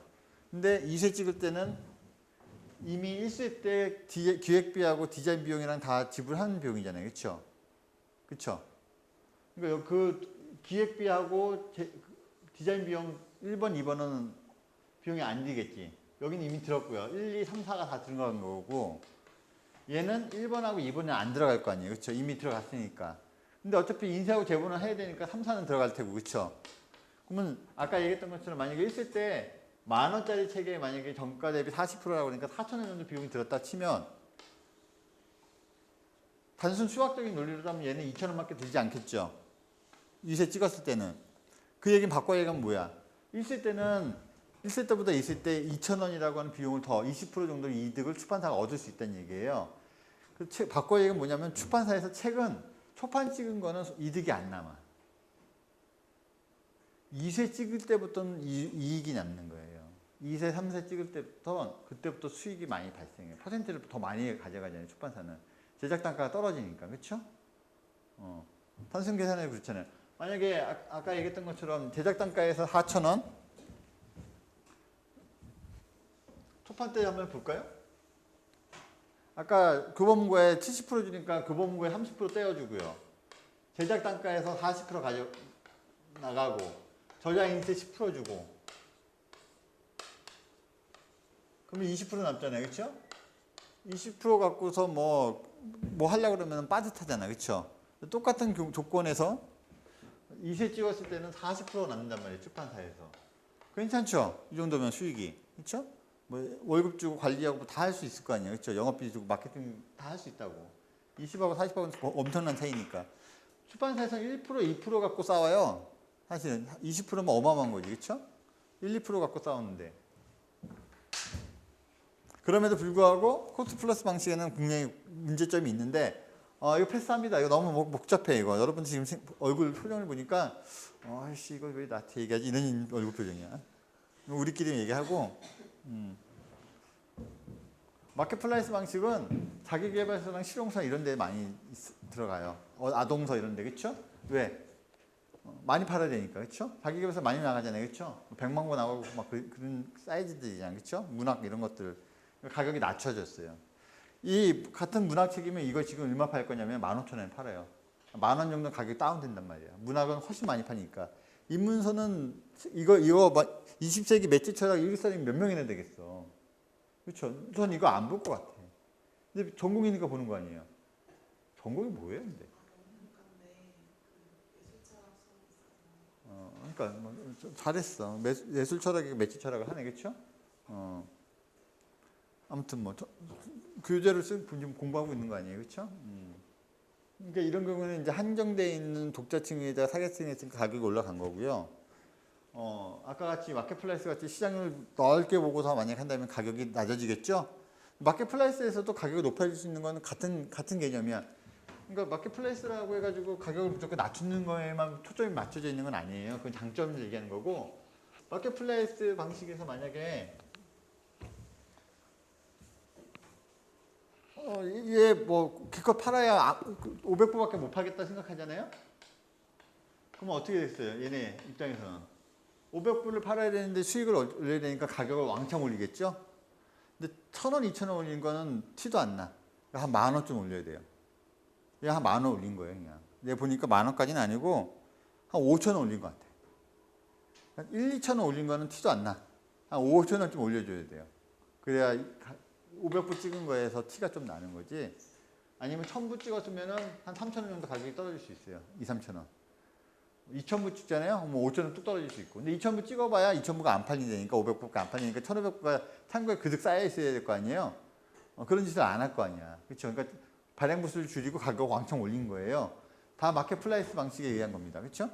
시장을 보고서 하는 거예요. 시장이 넓은 거는 많이 찍고서 가격을 낮추고. 그렇죠? 실용서 가장 대표적인 거란 얘기야. 그렇죠? 30, 40대의 주머니를 열게끔 하는 거예요. 그래서. 그렇죠? 판단이 빠르잖아. 그렇죠? 그래서 자기계발서의 심리적 가격선은 얼마예요? 15,000원, 15,000원. 15,000원 하겠죠? 그래서 14,800원 이렇게 한단 말이야. 그렇죠? 가격 요인에도 되게 중요해요. 14,800원. 여러분들 15,000원하고 14,800원 좀 차이가 있죠? 느낌이. 200원 차이인데, 그치?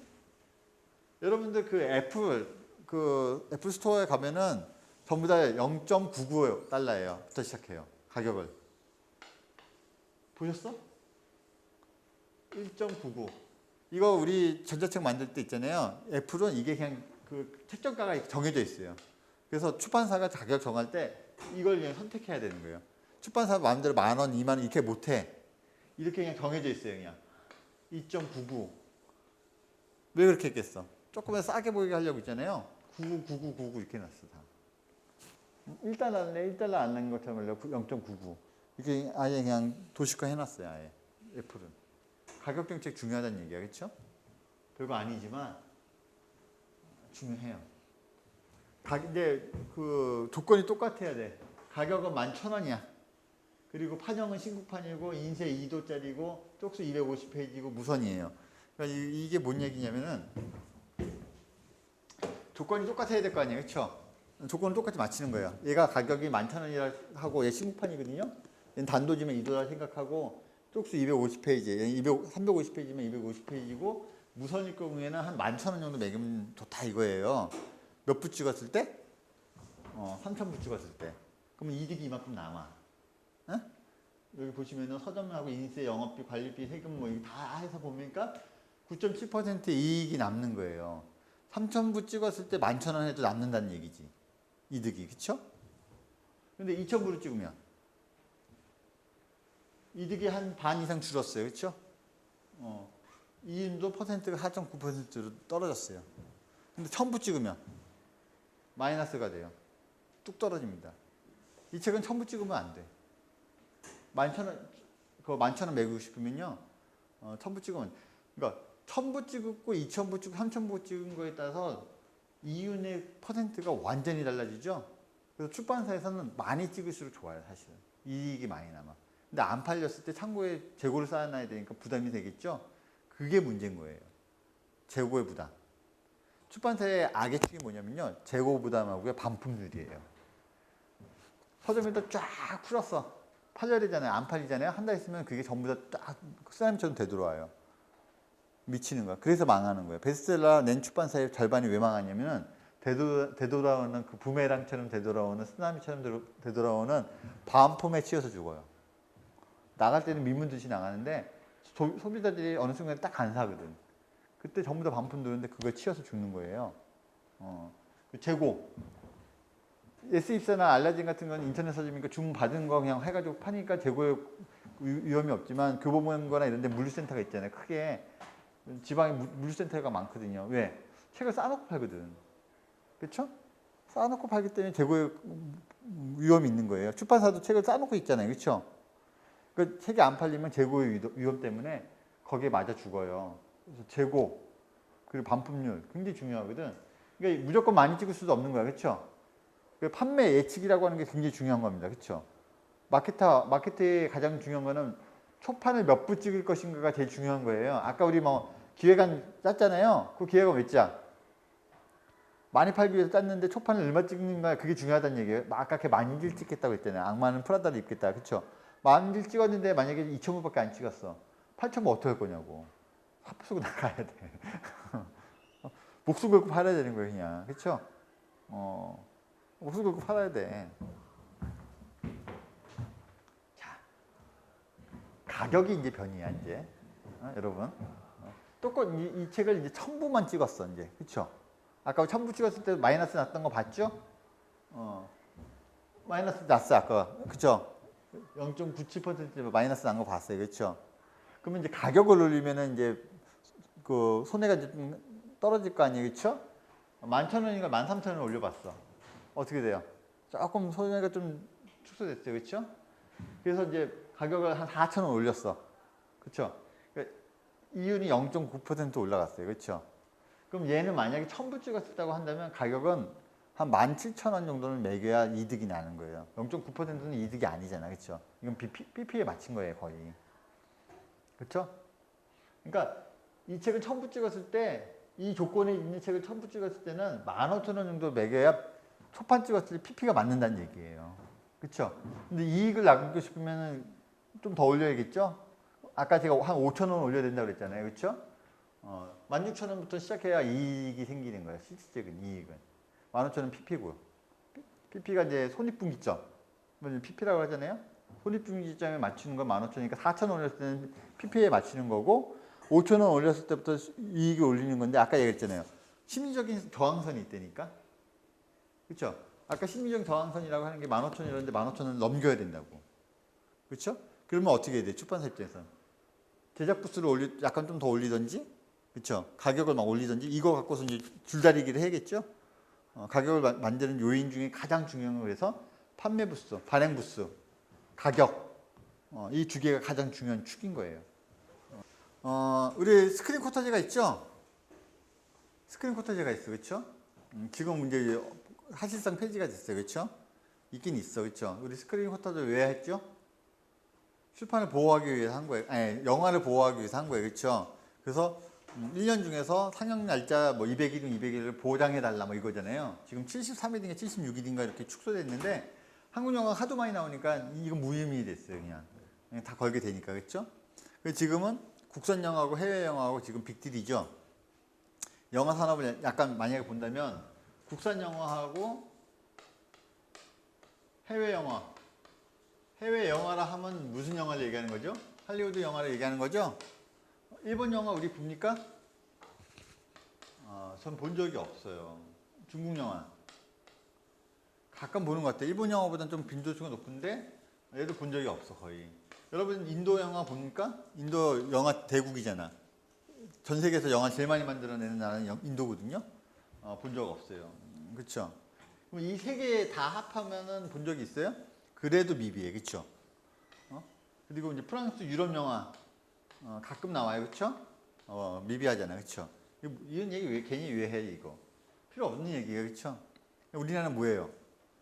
국산 영화고 해외 영화, 그러니까 할리우드 영화 두 싸우는 거야, 그렇죠?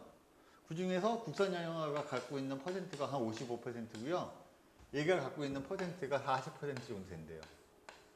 얘가 5% 정도 되고, 기분 좋을 때 10% 되고, 국산 영화 좀 떨어지면은 이제 50% 미만은 떨어지고, 헐리우드 영화 뭐 큰 거 나오면은 얘네가 이기고 이제 어벤져스 나오면 우리나라 국민들이 다 볼 태세예요, 그렇죠? 우리 이제 지금 기다리고 있어 지금, 그렇죠? 어벤져스만 나오기만 해 막 그냥 이러고 있잖아, 그렇죠? 나는 한 10번 봐줄 태세예요, 막, 그렇지? 이런 겁니다. 그러면 도서정가제도 있어야 될 거 아니에요, 그렇죠? 도서정가제는 해외하고의 문제가 아니라 국내 이제 출판사들끼리 공정한 싸움을 할 것인가 말 것인가에 대한 싸움이에요. 대형 출판사하고 중소 출판사하고, 그렇죠? 오프라인 서점하고 온라인 서점하고 싸움. 이거하고 굉장히 관계가 있거든요. 그래서 출판계하고 서점계하고 뭐 출판계라고 해가지고 다 모여가지고 도서정가제에서 지금 심도 있게 얘기를 하고 있어요. 지금 현재 도서정가제 뭐냐면 나온 지 18개월 된 책까지는 10% 할인하자. 여기까지 동의했어. 지금까지 진행해 온 거예요. 18개월 지난 책서부터는 뭐 할인 50%라든 10%라든 상관없어. 근데 18개월까지만은 똑같이 룰을 지키자 했던 거예요. 그렇게 했을 거 아니에요, 그렇죠? 약간 이제 안 했던 것 같아요. 그러지 않았던 것 같아요. 문제점이 발견돼서 도서정가제를 좀 다시 바꾸자. 도서정가제의 가장 큰 핵심은 뭐냐면요, 우리나라만 하는 게 아니라 프랑스도 하고 다 해요. 완전 도서정가제를 해야 되는 거야, 사실은요. 그러니까 책이 신간이든 구간이든 책은 나오면 할인 없이 그냥 그 가격대로 늘 팔아야 되는 거예요. 그게 완전 도서정가제인데 물리적으로 힘들어. 지금 어떻게 했냐면은 18개월 동안은 할인하지 맙시다. 만약 할인을 하더라도 최대 15%만 하고 현금은 10% 정도만 하자. 그리고 이제 뭐 마일리지를 이제 축적해주고 하는 거 5%는 해줄 수 있어, 그렇죠? 옛날에 이렇게 하니까 어떤 편법을 썼냐면요, 신간이 나왔어. 구간이 18개 넘은 책이 있죠. 두 개를 1+1에서 판 거예요. 그럼 실질적으로는 판매한 거는 절반 가격으로 다운해서 판 거하고 똑같잖아, 그렇죠? 책 두 개를 같이 묶어서 팔았으니까. 이런 식으로 했어요. 편법이 횡행했어.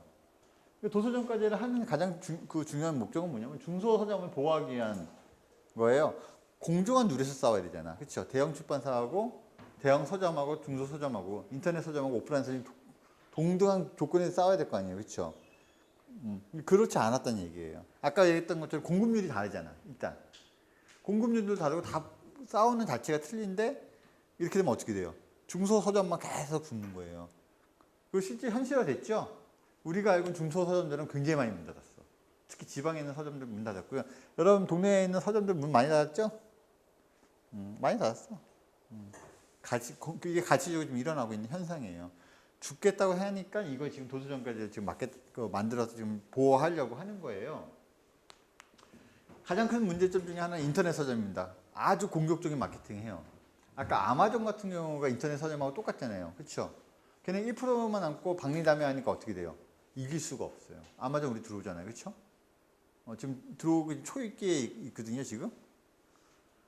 아마존 같이 중소 인터넷 서점 같은 데는 재고에 대한 부담이 없기 때문에 훨씬 가볍게 싸울 수 있거든. 근데 할인율도 60%야. 다른 70%에 싸우고 있는데, 그렇죠? 굉장히 싸울 수 있는 조건이 굉장히 좋단 말이에요. 엄청나게 공격적인 마케팅을 하고 있어요. 응? 그러니까 중소서점들 다 죽어. 그렇죠? 가격이 아닌 책의 품질과 다양성으로 결정해야 되는 게 맞는 거죠. 그렇죠? 다양한 책들. 그렇죠? 그런 책들이 다 소화되잖아요. 아까 우리 얘기했던 이런 20세기 매치 철학이라고 하는 건 나는 소용없지만 누군가한테는 굉장히 소중한 책일 거 아니에요. 그렇죠? 여기 있는 그 시메렌이라고 하는 그 선생님이 이거 굉장히 심도 있게 쓴 거 아니에요. 그렇죠? 누군가에게 굉장히 소중한 책이라고. 이런 책들이 사장되면 되겠어요? 시장의 논리로만 되면 이런 책들은 사장돼야 마땅한 책인 거야. 그렇죠? 빈익빈 부익부가 금명하게 나타나는 거예요. 얘는 500부밖에 안 팔리고 있는데 뭐 정글맞이 같은 경우는 막 100만 부 이상 팔리고 읽어보니까 별거 없고 막 이러는 거야, 그렇지? 그래서 품질과 다양성이 중요해, 그렇죠? 책의 다양성, 뭐든지, 그렇죠? 영화도 마찬가지잖아요. 다양한 영화들이 나와야 되잖아요, 그렇죠? 다양한 소재, 그렇죠? 맨날 상업 영화 똑같은 것만 나오면 되겠어? 우리가 맨날 365일 그 미국의 영웅의 히어로들이 싸우는 영화만 볼 수는 없잖아요, 그렇죠? 응? 그렇게 도식화될 수는 없는, 도제화될 수는 없는 거 아니야, 그렇죠? 다양한 책들이 나와야 돼요, 그렇죠? 그러기 위해서 도서정가제를 위해 싸우고 있고요. 범출판계는 이거에 동의했어. 그래서 원래 4월달 내에 국회가 지금 놀고 있잖아요, 지금. 방맹이 두들기면서 지금 일을 해야 되는데 안 하고 있어, 그렇죠? 이게 통과되면 이게 실효성이 있게 되는 거예요. 그 전에 도서정가제는 뭐에 문제가 있었냐면요. 여기 써 있어. 신간 출간하면 그 18개월 미만이고요. 최대 10% 할인해야 되는데 마일리지하고 경품 포함해서 최대 19% 뭐 이상도 뭐 할인하고 막 그랬어요. 편법으로 막 할인을 많이 했어. 응? 이거 지금 뭐 하지 말자는 얘기야. 어? 자, 적용 안 돼. 제한 없이 할인하고 있어. 구간. 그렇죠?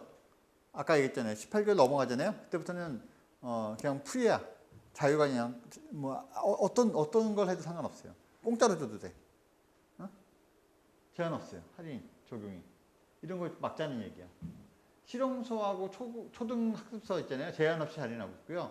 실용 코드 위장해가지고 편법이 형용됐다는 게 뭔 얘기냐면, 여러분들 뭔 얘기냐면 이거 전혀 못 알아들 거야 아마. 이게 이제 바코드인데, 아까 여기가 이제 실용 코드, 이 코드가 되게 중요해요. 이 책에 분류해서 독자 대상 기호가 있는데, 이렇게 9번인 거는 학술서라는 뜻이에요. 우리 이제 이 바코드 여기 뒤에 모든 책은 바코드가 있잖아요. 이 바코드에 나름의 법칙이 있는데, 여기 들어가는 숫자는 9번이면 무조건 걔는 학술서야. 약속한 거야, 그렇죠? 근데 만약에 여기가 뭐 0이야, 그럼 교양서예요. 분류가 돼 있어. 아동서 분류 다 돼 있는데, 여기가 1번이면 실용서인데요. 실용서는 도서정가제에서 예외야. 출판계에서 어떻게 모든 책을 전부 다 똑같이 10%에 할인하고 뭐 18개월 하냐. 실용서 같은 경우는 가벼운 책이고 그냥 그때 읽고 그때 뭐 그냥 하는 거기 때문에 도서정가에서 예외로 두자 이렇게 한 거예요. 동의했어. 그랬더니 어떤 게 일어나냐면은 이런 학술서를 있잖아요. 학술서를 9번이나 매기지 않고 1번이나 매기는 거야. 그리고는 나오자마자 반응이 안 좋잖아요. 그럼 바로 할인이 들어가요. 50% 할인 들어가는 거야. 그리고 아니 도서정가제 해가지고 할인하면 안 되잖아. 얘 부가번호 1번이야. 그럼 끝인 거예요. 면제부가 되는 거야. 편법을 횡행했던 거예요. 옳지 않죠? 출판사 사장이 양심을 판 거야. 이거 누가 부가번호 매길 수 있냐면 출판사 사장이 마음대로 매길 수 있어요.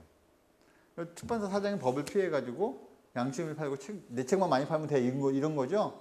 독자들 입장에서는 그게 1번인지 0번인지 모르잖아. 독자 입장에서는 나온 지 얼마 안 됐는데 할인하고 있는 거예요. 그렇죠? 근데 독자 입장에서 할인은 책 하면 좋잖아. 그렇죠? 아니 나온 지 얼마 안 됐는데 내가 필요한 책인데 50% 할인하고 있는 거예요. 살 거 아니에요. 그렇죠? 결과적으로는 시장의 유통이 교란되는 거예요. 사실 전반적인 건. 그 출판사 사장은 자기가 나만 살면 돼 하고 시장을 교란시키는 거고. 그렇죠? 자기 책만 많이 팔려고 편법을 활용하고 있는 거니까. 그래서 그런 1번 실용서 같은 경우 해가지고 1번 같은 거 하는 그런 편법을 없앴어요 이번에. 초등학습지 문제가 많아.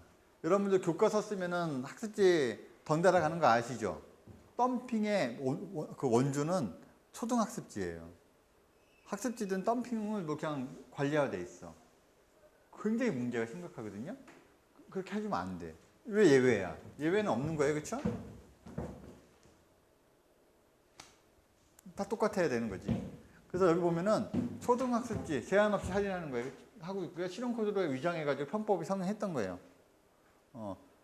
어느 책도 예외는 없다는 얘기예요, 그렇죠? 똑같은 공정한 룰에서 싸우자는 얘기를 하는 거니까. 도서관 구매, 최저가 입찰제, 덤핑 성행하는 거예요, 그렇죠? 국립중앙도서관이라고 있어요. 우리 국정이라고 많이 부르는데 국립중앙도서관이 굉장히 국가에서 운영하는 거니까 잘해야 될 거 아니에요, 그렇죠? 국립중앙도서관이 어디 있어요? 가보셨어? 어디 있어?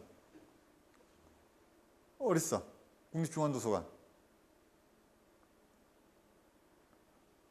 아는 분? 국립중앙도서관? 야, 우리 이러면 안 돼. 국립중앙도서관 어디 있는지 아시는 분? 반포 서초동 있잖아. 서초경찰서 위에 있잖아요. 터미널 옆에. 어? 아, 이거 민망해지는 이 순간이구만 이거. 그렇죠? 그 우리 가톨릭 병원 맞은편에 있어요. 어? 두단청 건물 옆에. 이렇게 얘기해. 한국 국화 그 학술원이 있거든요. 대한민국 학술원 옆에.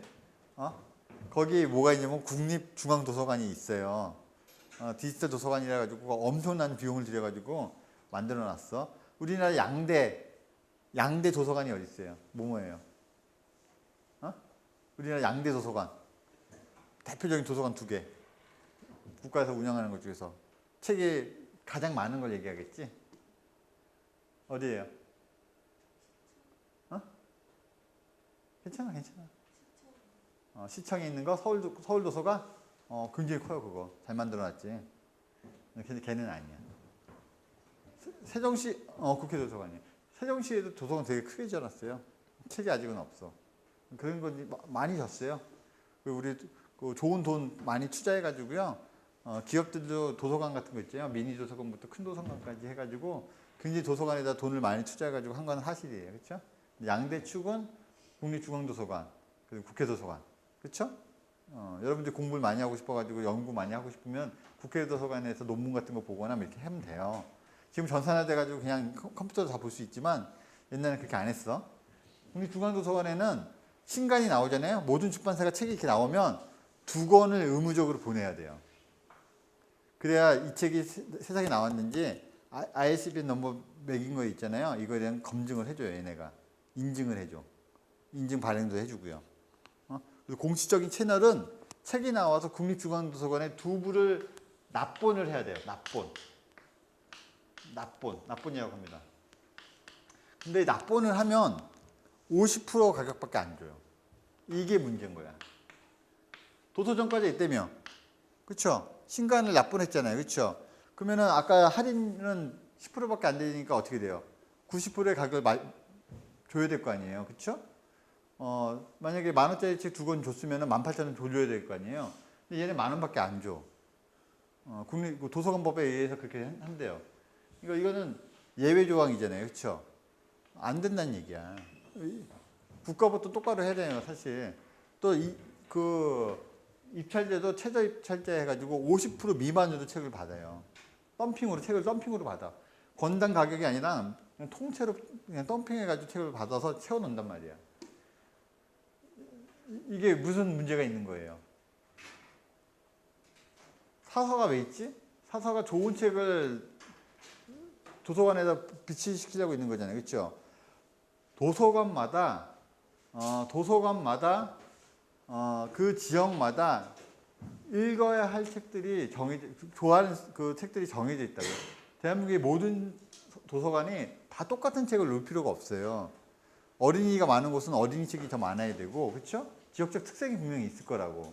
사서가 그걸 판단해가지고 거기에 특색에 맞는 책을 넣어야 될 거 아니에요. 그러니까 업무가 많다 보니까 그렇게 안 해.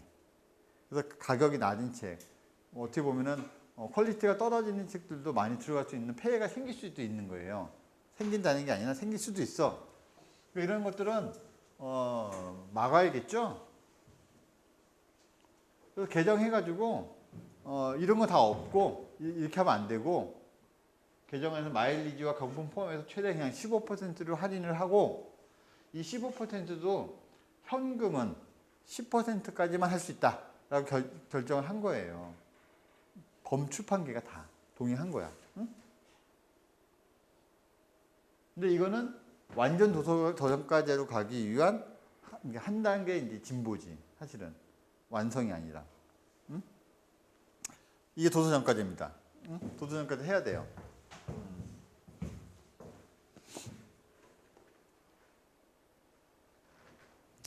부가 ISBN 넘버도 얘기 안 했죠, 여러분들한테. 처음 여러분들 보는 거예요, 이거? 여러분들 책에 이제 ISBN 넘버 있는 거 알죠? 이게 1980년대, 교보문고가 1980년대, 81년도 그때 세워졌거든요. 그래서 최첨단 여가 휴식 공간이 생긴 거예요. 그래서 교보문고가 갖고 있는 가장 강점은 뭐냐면요. 한 층에 모든 게 다 있어. 그렇죠? 그 당시에 양대축이 종로서적이었거든요. 그래서 우리 때 대학 다닐 때는 핸드폰이 없었잖아요. 그러면 어디서 만날래? 종로 하면은 종로 서점 앞에서 만났어. 핸드폰이 없으니까 길이 엇갈리면 끝이에요. 그치? 그런 시절이 있었어. 여러분 그냥 늦게 오면 난 늦으니까 좀만 기다려 이렇게 하잖아요. 둘 다 집이 나왔죠. 남자친구 여자친구 집이 나오는 순간 서로 이제 그 목적지로만 가는 거지 딴 데는 없는 거예요. 정확해야 돼. 그쵸? 동료 서점 앞이야. 강남에서 만나면 어디야? 뉴욕제가 앞에서 만났어요. 딴 데 못 가. 거기 있어야 돼. 늦어도 30분 늦어도 1시간 늦어도 왜 늦는지 모르고 그냥 서 있어야 돼. 그쵸? 아름다운 시절이 있었어. 그렇게. 그쵸? 지금 뭐 5분 10분 늦으면 뭐 전화해서 뭐 오네 안 오네 뭐 그러지만 그때는 그러지 않았어. 어? 그게 왜하지? 교보문고가 생겼잖아요. 교보문고가 포스 시스템을 도입합니다. 포스 시스템이 뭐야? 바코드를 만들어서 거기에다가 포스를 딱 찍는 거예요. 그쵸? 그러면서 전산화되는 거예요. 그쵸? 최첨단 시설이었어요. 그쵸? 또 아까 얘기했던 것처럼 한 층에 모든 게 다 있으니까 편리해. 근데 거기에다가 어떻게 휴식 공간이 있어요. 휴식 공간이 뭐야? 차 마시고 뭐 그냥 음료 같은 거 먹을 수 있는 공간, 소파 이런 것도 있고요. 음반 판매하고 문구 판매하고 이런 것들도 같이 다 놔둔 거예요. 그쵸? 처음이야, 처음. 옛날 서점엔 책만 팔았지 딴 거 안 팔았다는 얘기지. 그리고 계단을 타고 아래로 오르락내리락 안 해도 되고. 그렇죠? 동료서점은 어떻게 돼? 여러분이 동료서점 가본 적 없죠? 한 5층 정도 된 건물이 통째로 다 서점인데 오르락내리락 해야 돼 이렇게. 아동서적 하려면 오르락내리락. 엘리베이터 따위는 없어. 오르락내리락. 응? 그렇게 해야 되는 거예요. 그 부분이 되게 편리해졌단 말이지. 포스가 나와가지고 되게 선진화됐어요. 이게 포스예요. 포스. ISBN 넘버 코드가 만들어지면서 포스체도 찍으면 되고 이런 게 생긴 거예요. 그렇죠? ISBN 넘버에는 나름대로 법칙이 있어요. 그래서 앞에 97989 하면 이거는 국가번호입니다.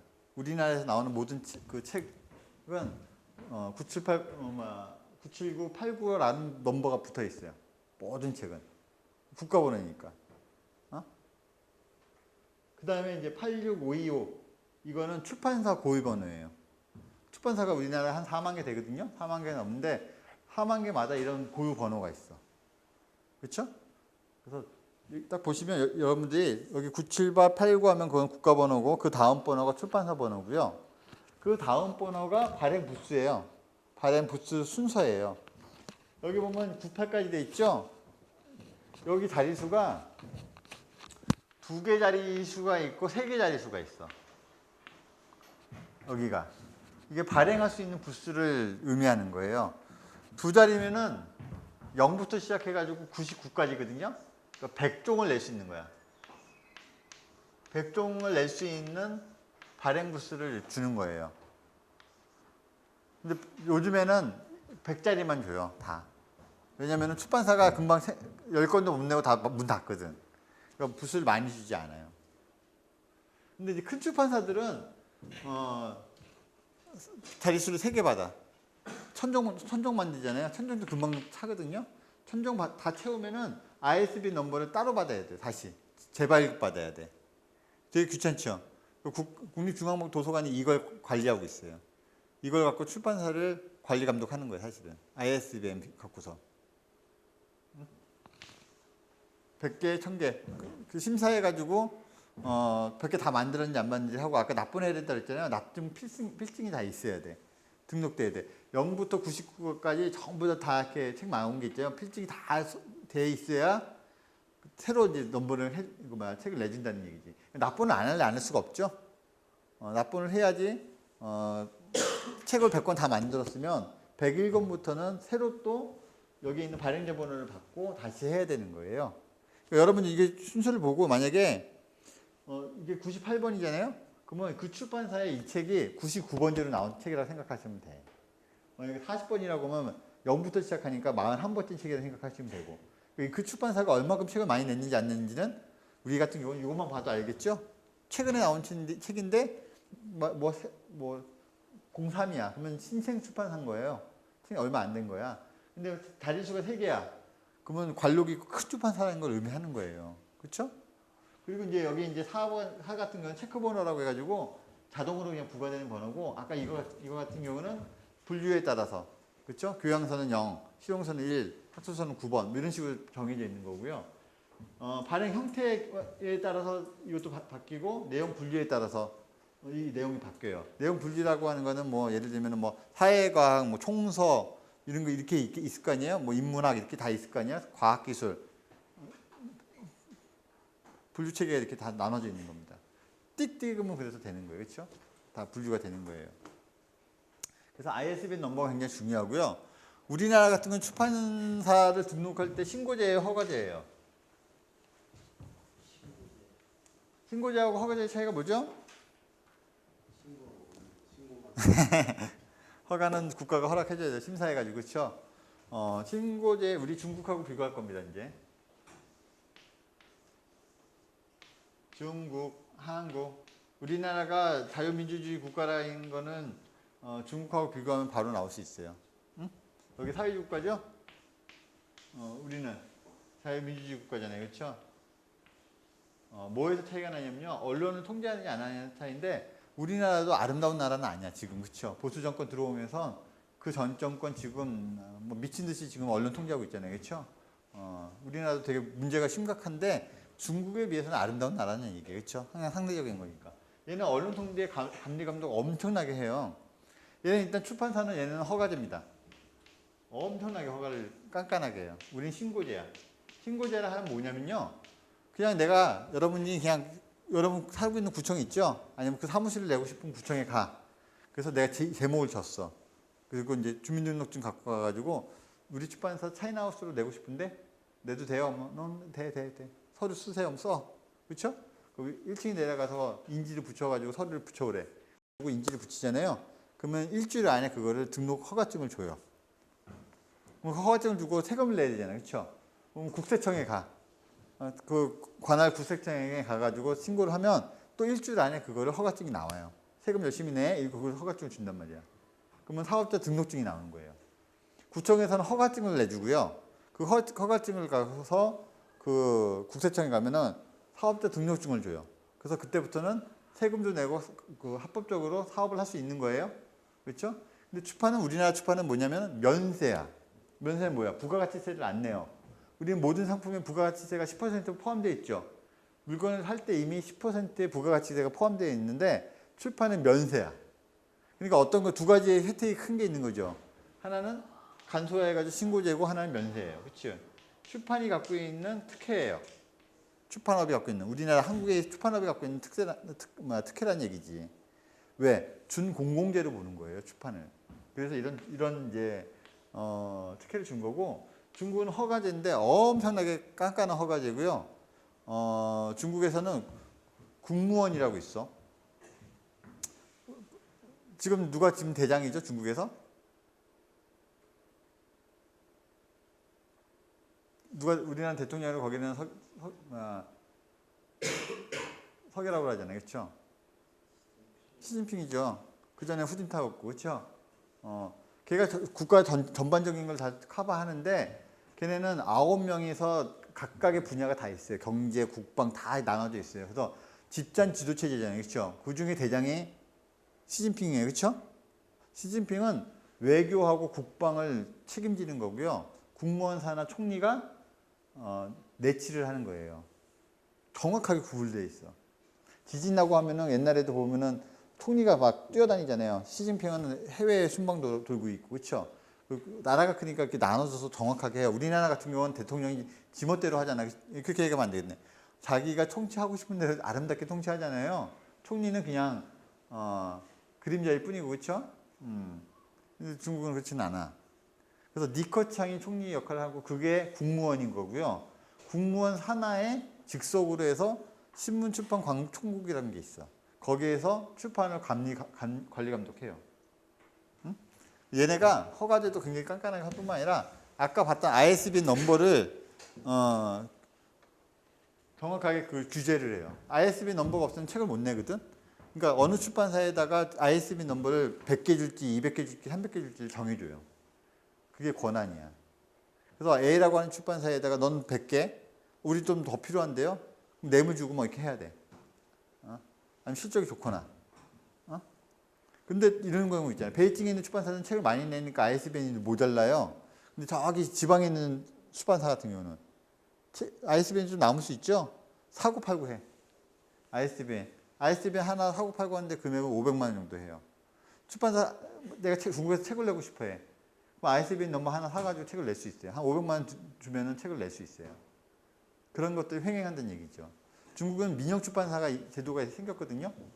2009년 4월부터 민영 출판사가 할 수 있게 됐어. 원래 국유 출판사가 거의 대부분 중국 출판사는 관리가 그 책을 내는데 아까 얘기했던 것처럼 허가제로 하다 보니까 많지 않아. 그러니까 민영 출판사들이 민영 기획 출판사들이 국영 출판사, 국유 출판사의 ISBN을 사가지고 책을 내서 수익을 내는 건데요. 중국 베스트셀러의 60%는 민영 출판사가 하고 있어요. 그럼 뭐 얘기하는 거냐면은 출판가치 창의력과 지식 산업을 베이스로 하는 건요. 규제하고 관리 감독해서 되는 산업이 아닌 거야. 그렇죠? 중국은 언론 통제를 좀 심하게 하다 보니까 이렇게 된 거예요. 중국이 출판이 선진국이 될 수 있는 것은 지금으로서는 요원해요. 그러니까 양적 성장은 굉장히 가능하잖아요. 그렇죠? 2위까지 올라갔으니까. 질적 성장에서는 굉장히 떨어질 수밖에 없다는 얘기죠.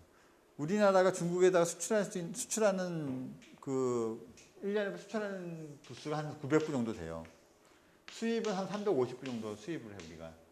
그러니까 우리가 두세 배 정도 더 많이 우리가 수출을 하는 거죠.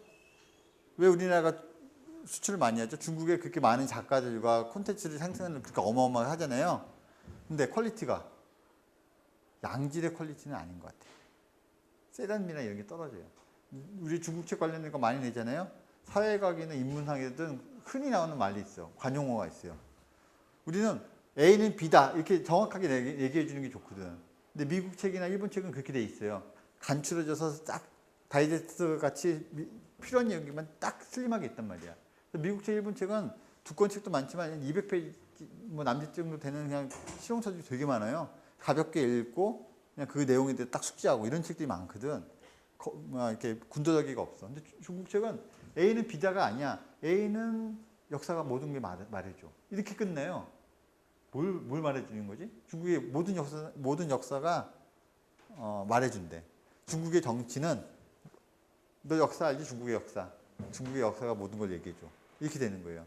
자기네 유구한 역사를 통해 가지고 모든 것들이 다 증명해 왔다는 거야. 웃기지 말라는 거지, 그렇죠? 좋은 역사도 있고 나쁜 역사도 있잖아요, 그렇죠? 근데 워낙 자기네가 역사가 유구하다 보니까 그렇게 설명하는 경우가 많아. 우리는 그런 거 싫어하잖아, 그렇죠? 분노적이가 많아요. 다 그렇다는 건 아니야, 그렇죠? 그러다 보니까 350부밖에 수입을 안 하고요. 우리나라 책은 90부, 900부 이상이 수출을 해요. 이 중에서 물론 60%는 아동서야. 아동서를 수출을 해요. 중국이 우리나라를 따라오려면 멀었어요. 그러니까 관리 감독이라고 하는 거는 적절한 선에서 해야지 과도하면 안 돼요. 우리나라도 마찬가지지만 지금 우리나라가 지금 어디에서 우리나라는 관리 감독하죠? 여러분들 간행문 윤리위원회라고는 들어보셨나? 간행문 윤리위원회는 들어보셨어요? 간행문 윤리위원회 못 들어봤어? 못 들어볼 수 있어. 옛날에 간행문 윤리위원회가 따로 있었고요. 한국문학번영원이 따로 있었어. 지금은 간행문 윤리위원회는 출판진흥원에 들어갔고요. 한국문학번영원은 독립됐어. 그래서 한국출판진흥원에서 한국출판문화산업진흥원에서 관장을 하고 있고요. 간행문 윤리위원회에서는 이게 청소년 도서인지 아니면 성인 도서인지 이런 거 구분하는 거, 그리고 전자책이나 이런 것들이 유해도서인지 유해도서가 아닌지 이런 거 구분하는 거예요. 불온서적인지 불온서적 아닌지 구분하고. 필요성은 있죠. 우리나라는 아무래도 남북이 분단되어 있으니까 불온서적과 아닌 거, 지나친 뭐 19금 이상 이런 건 구분할 필요가 있잖아요. 청소년 유해도서인지 아닌지. 19금 이상의 도서를 판매하면 안 되는 건 아니에요. 해도 돼. 그러면 법이 있어요. 냅핑을 하고요. 앞에다 빨간 붓 해가지고 19세 이상 뭐라고 해서 이렇게 해서 팔면 돼요. 그렇게 해서 팔면 돼. 허가를 받아가지고. 그런 일련의 과정을 거쳐야 된다는 얘기지. 그거 누가 하냐면 간행문윤리위원회에서 하는 거예요. 그렇게 하면 되겠죠. 그러니까 최소한의 규제나 관리 감독은 필요하다는 얘기지. 무분별하게 이렇게 하면 안 되잖아요. 근데 이런 건 있어. 우리 국방부에서 안 해도 되는 짓을 해요. 그렇죠? 국방부에서 불온소적 막 리스트를 막 뽑잖아요, 그렇죠? 사마라인이 뭐 어쩌고 뭐 불온소적이래 막, 그렇죠? 그런 거 국방부가 하면 돼요, 안 돼요? 그런 거 하는 거 아니야, 그렇죠? 그걸 왜 지네들이 하고 있어, 국방부가? 국방부가 뭔데 책에 대해서 불온딱지에다가 도장을 찍냔 말이야. 근데 그렇게 함으로 해가지고 오히려 그 책들이 더 많이 팔려요. 그래서 우리 출판계에서는 성명서 듣네. 우리 책도 제발 좀 불온서적이라 좀 도장 좀 찍어줘, 이렇게. 반어법으로 얘기하는 거죠. 처음에 막 니네가 뭔데 막 이렇게 얘기하는 거예요. 국방부가 그런 짓을 하면 안 돼요. 출판 인해 하는 사람으로서 그런 엄한 짓을 하면 간행물윤리위원회에서 하면 되잖아, 그렇죠? 그걸 왜 국방부에서 하나? 교육부에서도 합니다. 교육부에서도 이게 좋은 책, 안 좋은 책, 뭐 우수도서 이거 선정하면 되는 건데 그건 가능하잖아요, 그렇죠? 좋은 책, 안 좋은 책, 이건 뭐 권장도서 이런 건 해도 되는데 읽으면 안 되는 도서를 선정할 필요는 없다는 얘기야, 그렇죠? 우리가 어떤 일을 할 때 네거티브한 것보다는 포지티브적인 환경을 만들어야 되잖아요, 사실. 그러니까 많이 읽어라, 책도 많이, 그렇죠?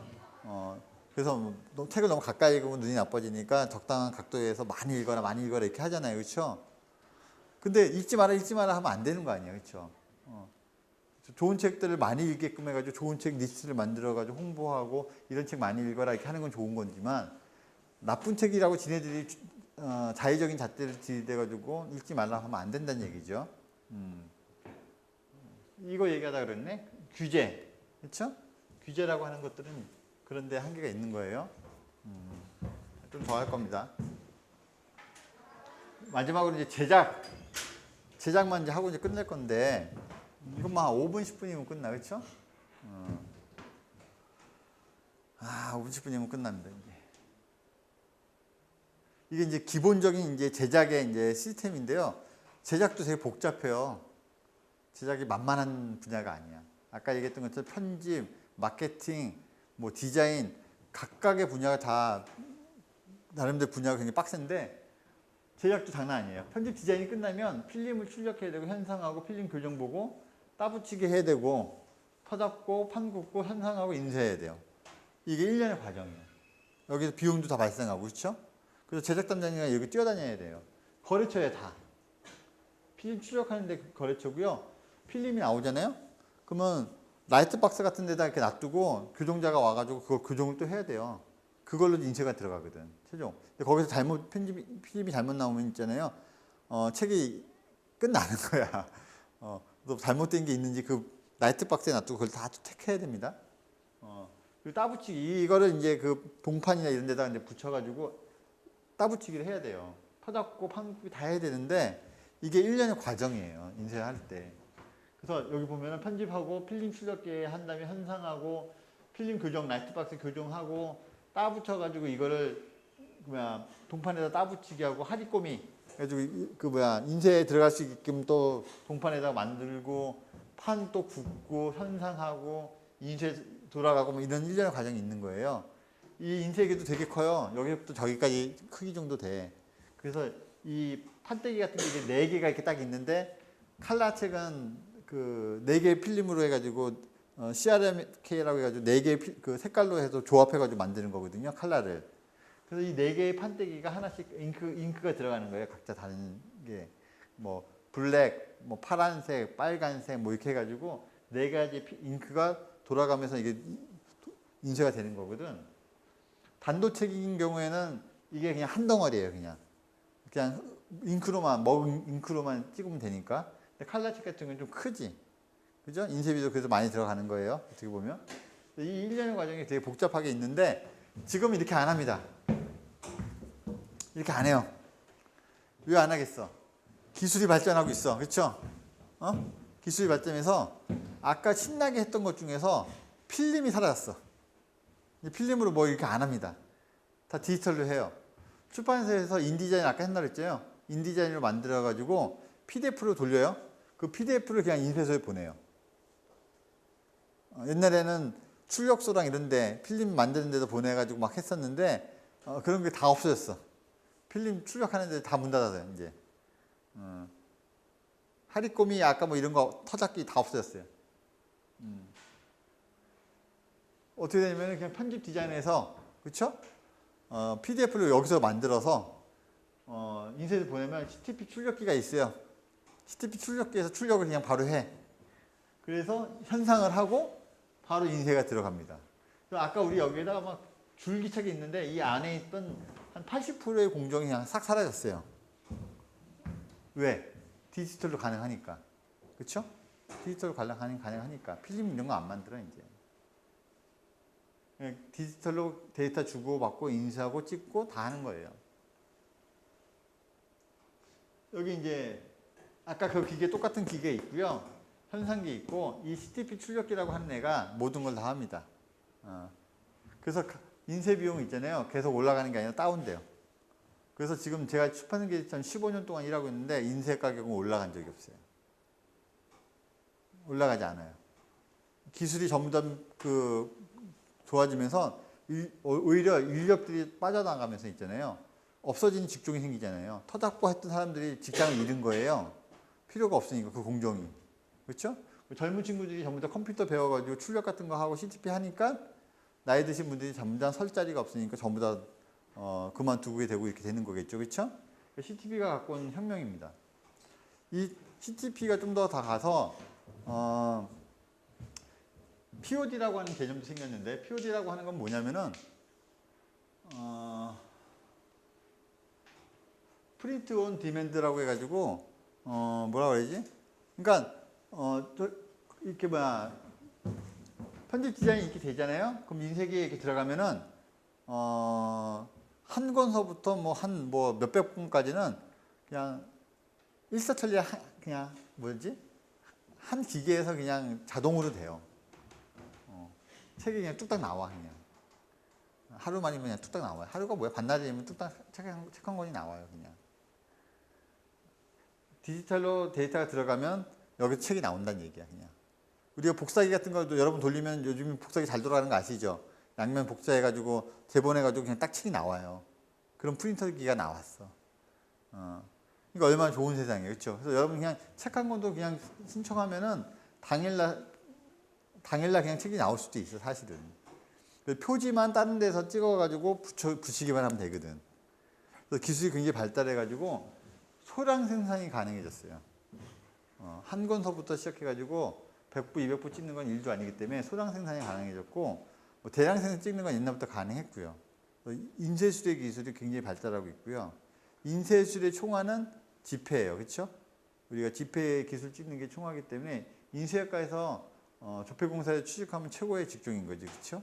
그래서 그 나라의 인쇄 기술의 가늠은 지폐를 어떻게 찍느냐에 따라서 다 달라져요. 그렇죠? 인쇄 기술의 총알은 그래서 지폐입니다. 돈이야, 돈. 인쇄라고 하는 건 맨날 책만 찍는 게 아니잖아요, 그렇죠? 신문도 찍고 뭐 브로셔도 찍고 다 찍잖아요. 그 중에서 왕 중의 왕은 지폐다 이거죠. 자, 우리가 숨가쁘게 기획서부터 마케팅, 뭐 제작, 뭐 얼추 막 훑어봤어요, 그렇죠? 잠깐 동안에 이거 다 본다는 건 되게 물리적으로 힘들어요, 사실, 그렇지? 그래도 뭐 보긴 봐야지, 그렇죠? 다음 주에 또 다른 얘기 좀 해보자고, 재밌는 얘기 좀 해보고 끊임없이 이렇게 할 겁니다. 혹시 질문사항 있으세요?